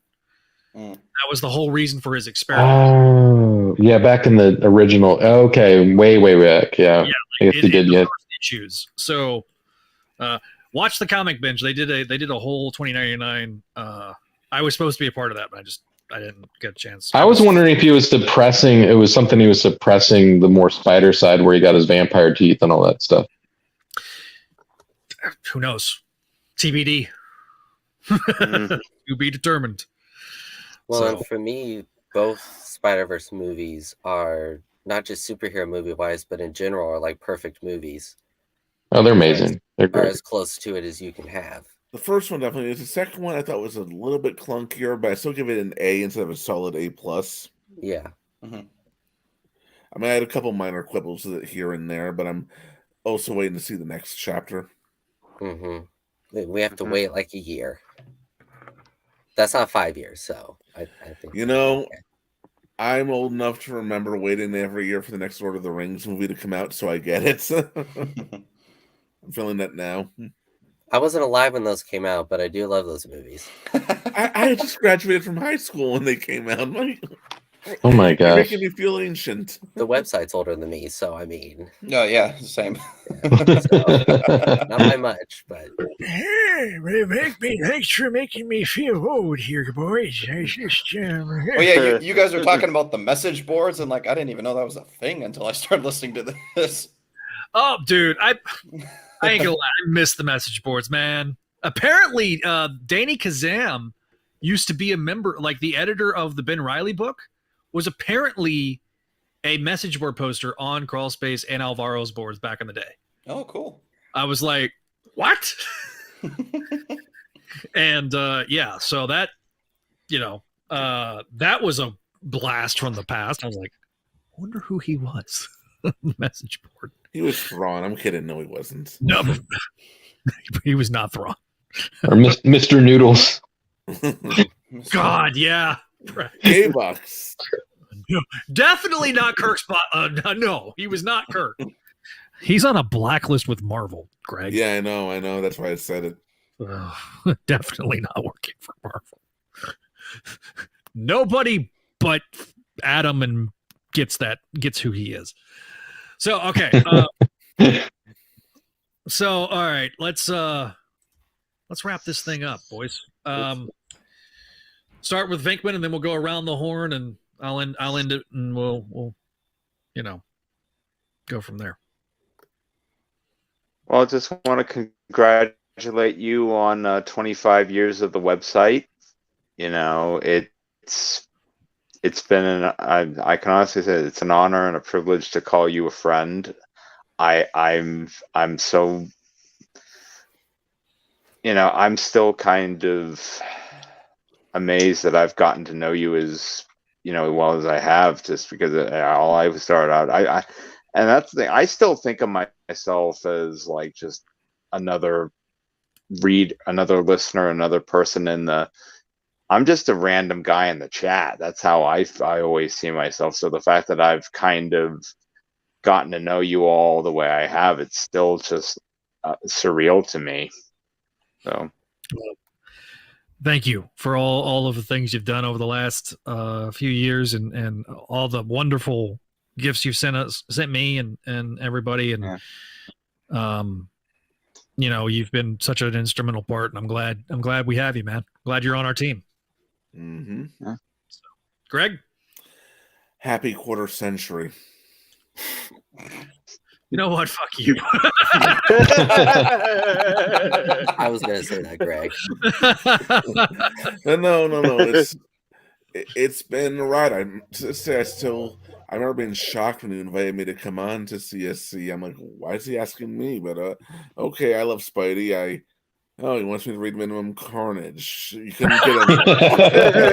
All right, fine. I'll do this. Then I think it was the Lord giveth and the Lord taketh away. Make your way up through the ranks. Then I was thrilled when I got to come on to do the classic stories. And we already mentioned Planet of the Symbiotes earlier, and all the other stuff we did all the way up to Revelations, and then 101 Ways the end of Clone Saga, and Josh's perfect 101 Ways in the Clone Saga Chronicles list, and your encouragement, you're pushing me. It took you a year to get me to do Spectacular Radio, as I recall. I think it was about a year. I was just so unsure about it. I was not sure how it would come off, that I would be good at it, and I still can't listen to myself on those first shows. I was terrible. I mean, you took the helm on those first couple of shows, as I recall, and then I grew into it, and now I've got Voices of the Eyrie going, and I also did a lot of heavy editing on those first few shows, like I did with CSC. I remember Gerard had to come up to the house and teach me how to. This is before I moved to Texas, and teach me how to use Audacity. Yeah. And now I've got Voices from the Eyrie going, and that seems to be a pretty successful show. People like it. We get a lot of feedback on it, and people are loving the video versions on Patreon. So it's been a lot of fun. Mm-hmm. And it's just it's been a blast. What can I say? It's been a blast. And I was going to say, I really want to participate more in Experience. I just am not, because I'm not reading the book right now, because I'm not enjoying it. And like I said earlier, that crushes me, because I love this character. I love his world. I want to be reading the books, but I just cannot. I can't even really bring myself to hate read them. Yeah. Listen, they just oppress me right now. I don't know if I've had to stop for that reason. I'll be honest. I don't know if I would be reading it if I wasn't doing the show. I did like this week's issue, but the bar was drugged so low with the previous issue. I don't know if that's I haven't been able to properly formulate my thoughts on it yet, so we'll see. I do want to add one more thing. I know we give a lot of people crap. There's been a lot of crap like tonight towards Zeb Wells and stuff. I watched this video that went up, I think, in the last week. It was from this YouTuber, Godzilla Mendoza. He actually did some pretty good Spidey videos. And I've seen he actually talked about his back and forth with Dan Slott after he said some pretty nasty things about the guy in his last video a few years ago. And at the end of the day, you know what? This goes beyond them. It goes beyond editorial. I mean, someone like Dan Slott, Nick Spencer, Zeb Wells, they're just a front man. They're the writers. I mean, the stuff that this book is being controlled beyond editorial. It goes up to the business offices, the marketing departments, and I mean, Dan Slott is just a cog in the machine. And you know what? When you think about it that way, yeah, you know what? He's misbehaved quite a bit on the internet too. But and a lot of it was in response to some very unfair crap that maybe he was getting. And sometimes I think it's important to remember that these people are human beings too. Yeah. And that's why I want to bring in, that's why I want to bring him on and talk. So. And hey, if he knows Nick Spencer, I hear that they're friends. Maybe get his contact info and make that happen. I still want to know what the hell went down there. Yeah. There may be NDAs involved at this point. Yeah, he hasn't made a peep about it. No. I don't know. Yeah. That whole thing is weird. Andrew. All right, so congrats, like everyone else has said, on 25 years of having the website. And I know I haven't been a fan or even known for as long as I would have liked, but these past 5 months of knowing and watching and listening, I've loved it, and I'm glad to have been able to be a part of this episode tonight and talking with you guys. And so we'll do it again. Hopefully we'll have more people on. This was a good turnout, man. I appreciate Sven and Tevia coming on as well. Thank you guys to them. I hope Sven's asleep right now. I mean, don't stay up that late, dude. I mean, I get it. We've all been there, but don't do that. Yeah. Sorry if I wasn't too enthusiastic. It's almost midnight in Texas, so you're good, buddy. It's after midnight here in New York. So yeah. But I've had a great time tonight, so it's been super fun. Thanks for coming on, man. Josh. Yeah, thanks so much for having me on here. Spider-Man is my number one favorite character ever, and now it's my job, and I take my job very seriously. And so having this online community where I can grab all knowledge possible, that I can do the best that I can for my work, and have somewhere that I can talk about one of my favorite things in the world. It's awesome. It's great to have just a community of spider nerds online, and I thank you and congratulations on 25 years. That's awesome. Well, thank you very much. Adam. All right, Zach, I'm going to have to one up Greg a little bit and say, it's not just a quarter of a century in internet years. 25 years is probably like 1,000 years. So happy millennium, or congratulations on the millennium that you've accomplished, because, there's not a lot of websites that stick around that long, for sure. I mean, and fan sites especially. There was a lot of starts and stops. I mean, if you listen to those early days of Crawl Space, it seemed like the website was down half the time. But we've been up since the rebranding of Spideydude, pretty much except for, and I didn't mention the damn bot attack and all that fun stuff. You got shut down for a little while. But thank you for making me feel ancient to you. No, but you're helping facilitate a good community of people, spider fans, good guys, good gals, getting together and just enjoying the character, and being able to not spread knowledge about the character too, like going back to the classics, and really even if people aren't enjoying the current run at the time, which has been the case off and on with a lot of people for the last, since One More Day and before, it's something to go fall back on to talk about the old stuff that was good, and maybe some of the old stuff that wasn't so good, like some parts of the Clone Saga, Judas Traveler, appearing in X-Men right now. Yeah, he's making a comeback.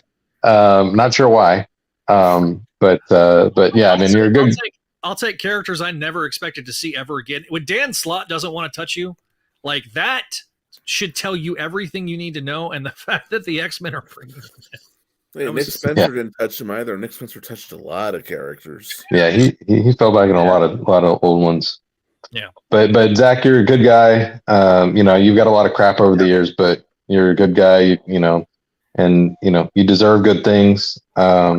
You're doing everything for your daughter and taking care of her, and hopefully someday down the road she'll carry on the legacy of Spideydude.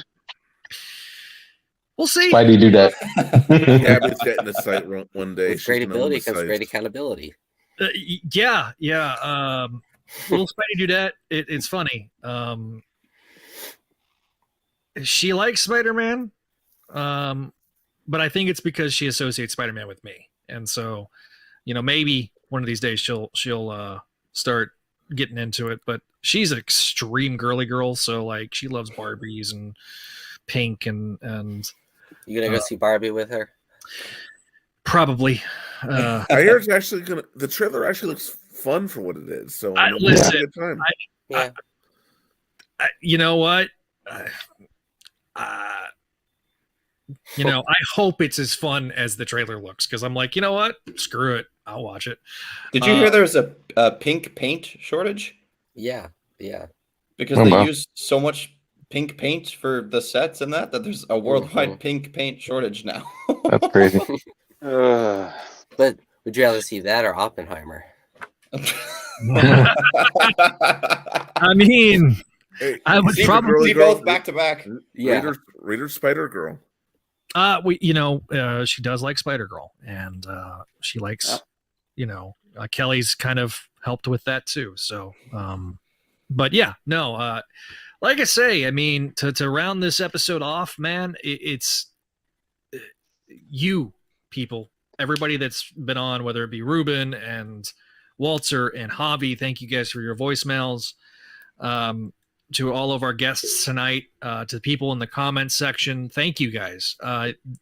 Without the interactions that we get on an episodic basis, this show doesn't go. And we've, slowly but surely added people here and there. And, we're just developing that sense of community. And like Andrew mentioned the Vactorverse, and my episode there. I desperately, want to cultivate a community that's parallel to the community that I had with Crawl Space, and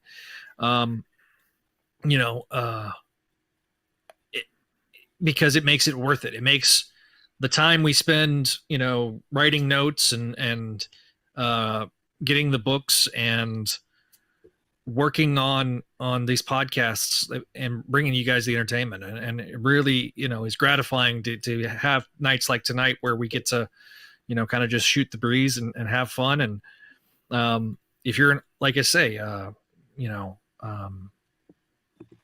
everybody's podcasts is somebody's first, and hopefully we are as welcoming and inviting. And according to Andrew, it sounds like we were. So, luckily I feel like we're doing our job, and but it's not a job. It's a passion, and it's something that we love to do. And I'm just thankful for every person on this call and everybody that's been on part of the site, and people like Paul and Neil and Adam, and they weren't here tonight, but obviously they were here, and all of our other great shows. So I was gonna play the music, but let me get to the outgoing banners. And so before we do that, can I just say something?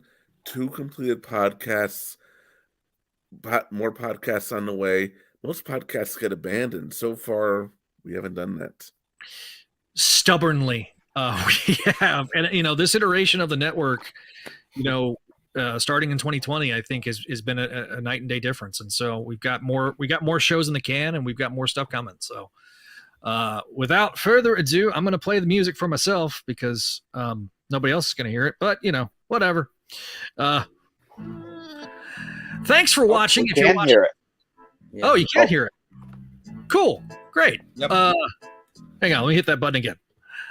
All right. Thanks again for watching, everybody. The Patreon page is over at patreon.com/Spideydude Network. We got our patrons such as Allison, Cindy, Eric, Greg, Georgia, Greg, Janelle, Jessica, Catherine, Kale, Keegar, Laura Howard, Master Dramon, Phoenician, Scott, Vanessa, Vicky. Also, our friendly neighborhoods here, we don't normally put them on the episodes. We have the visuals up there. But Greg, Lisa, and Ultimate Fangirl, thank you guys for your support as well. You have our eternal thanks. And then, of course, our VIPs, Scott, Sebastian, a couple of guys named Vinkman and Winnipeg Whitehead. I don't know about those guys. But anyway, you can always check out our other great shows here on the channel or on the network. Clone Saga Chronicles, the show that started it all. Spectacular Radio as well. Amazing Spider-Man Classic, Sal Buscema Era Podcast, Voices from the Area, Gargoyles Show, the sister show to this show, Make Mine Mayday, and then, of course, Books of X, the show about the Krakoan Era X-Men. New episode coming out very soon. If you want to be a part of the show, you can always leave us that voicemail, 818-925-6631. We'll play it on the show, hopefully if the soundboard decides to cooperate. Of course, if you haven't already found us on YouTube, find us on YouTube at Spideydude Radio Network, youtube.com/Spideydude Radio Network. Instagram and Facebook at Spideydude Network, and then, of course, on Twitter at Spideydude Radio. Thank you guys for your support. Check out all the great shows. Thank you for watching. Thank you for listening, and we'll see you next time here on the Spideydude Radio Network.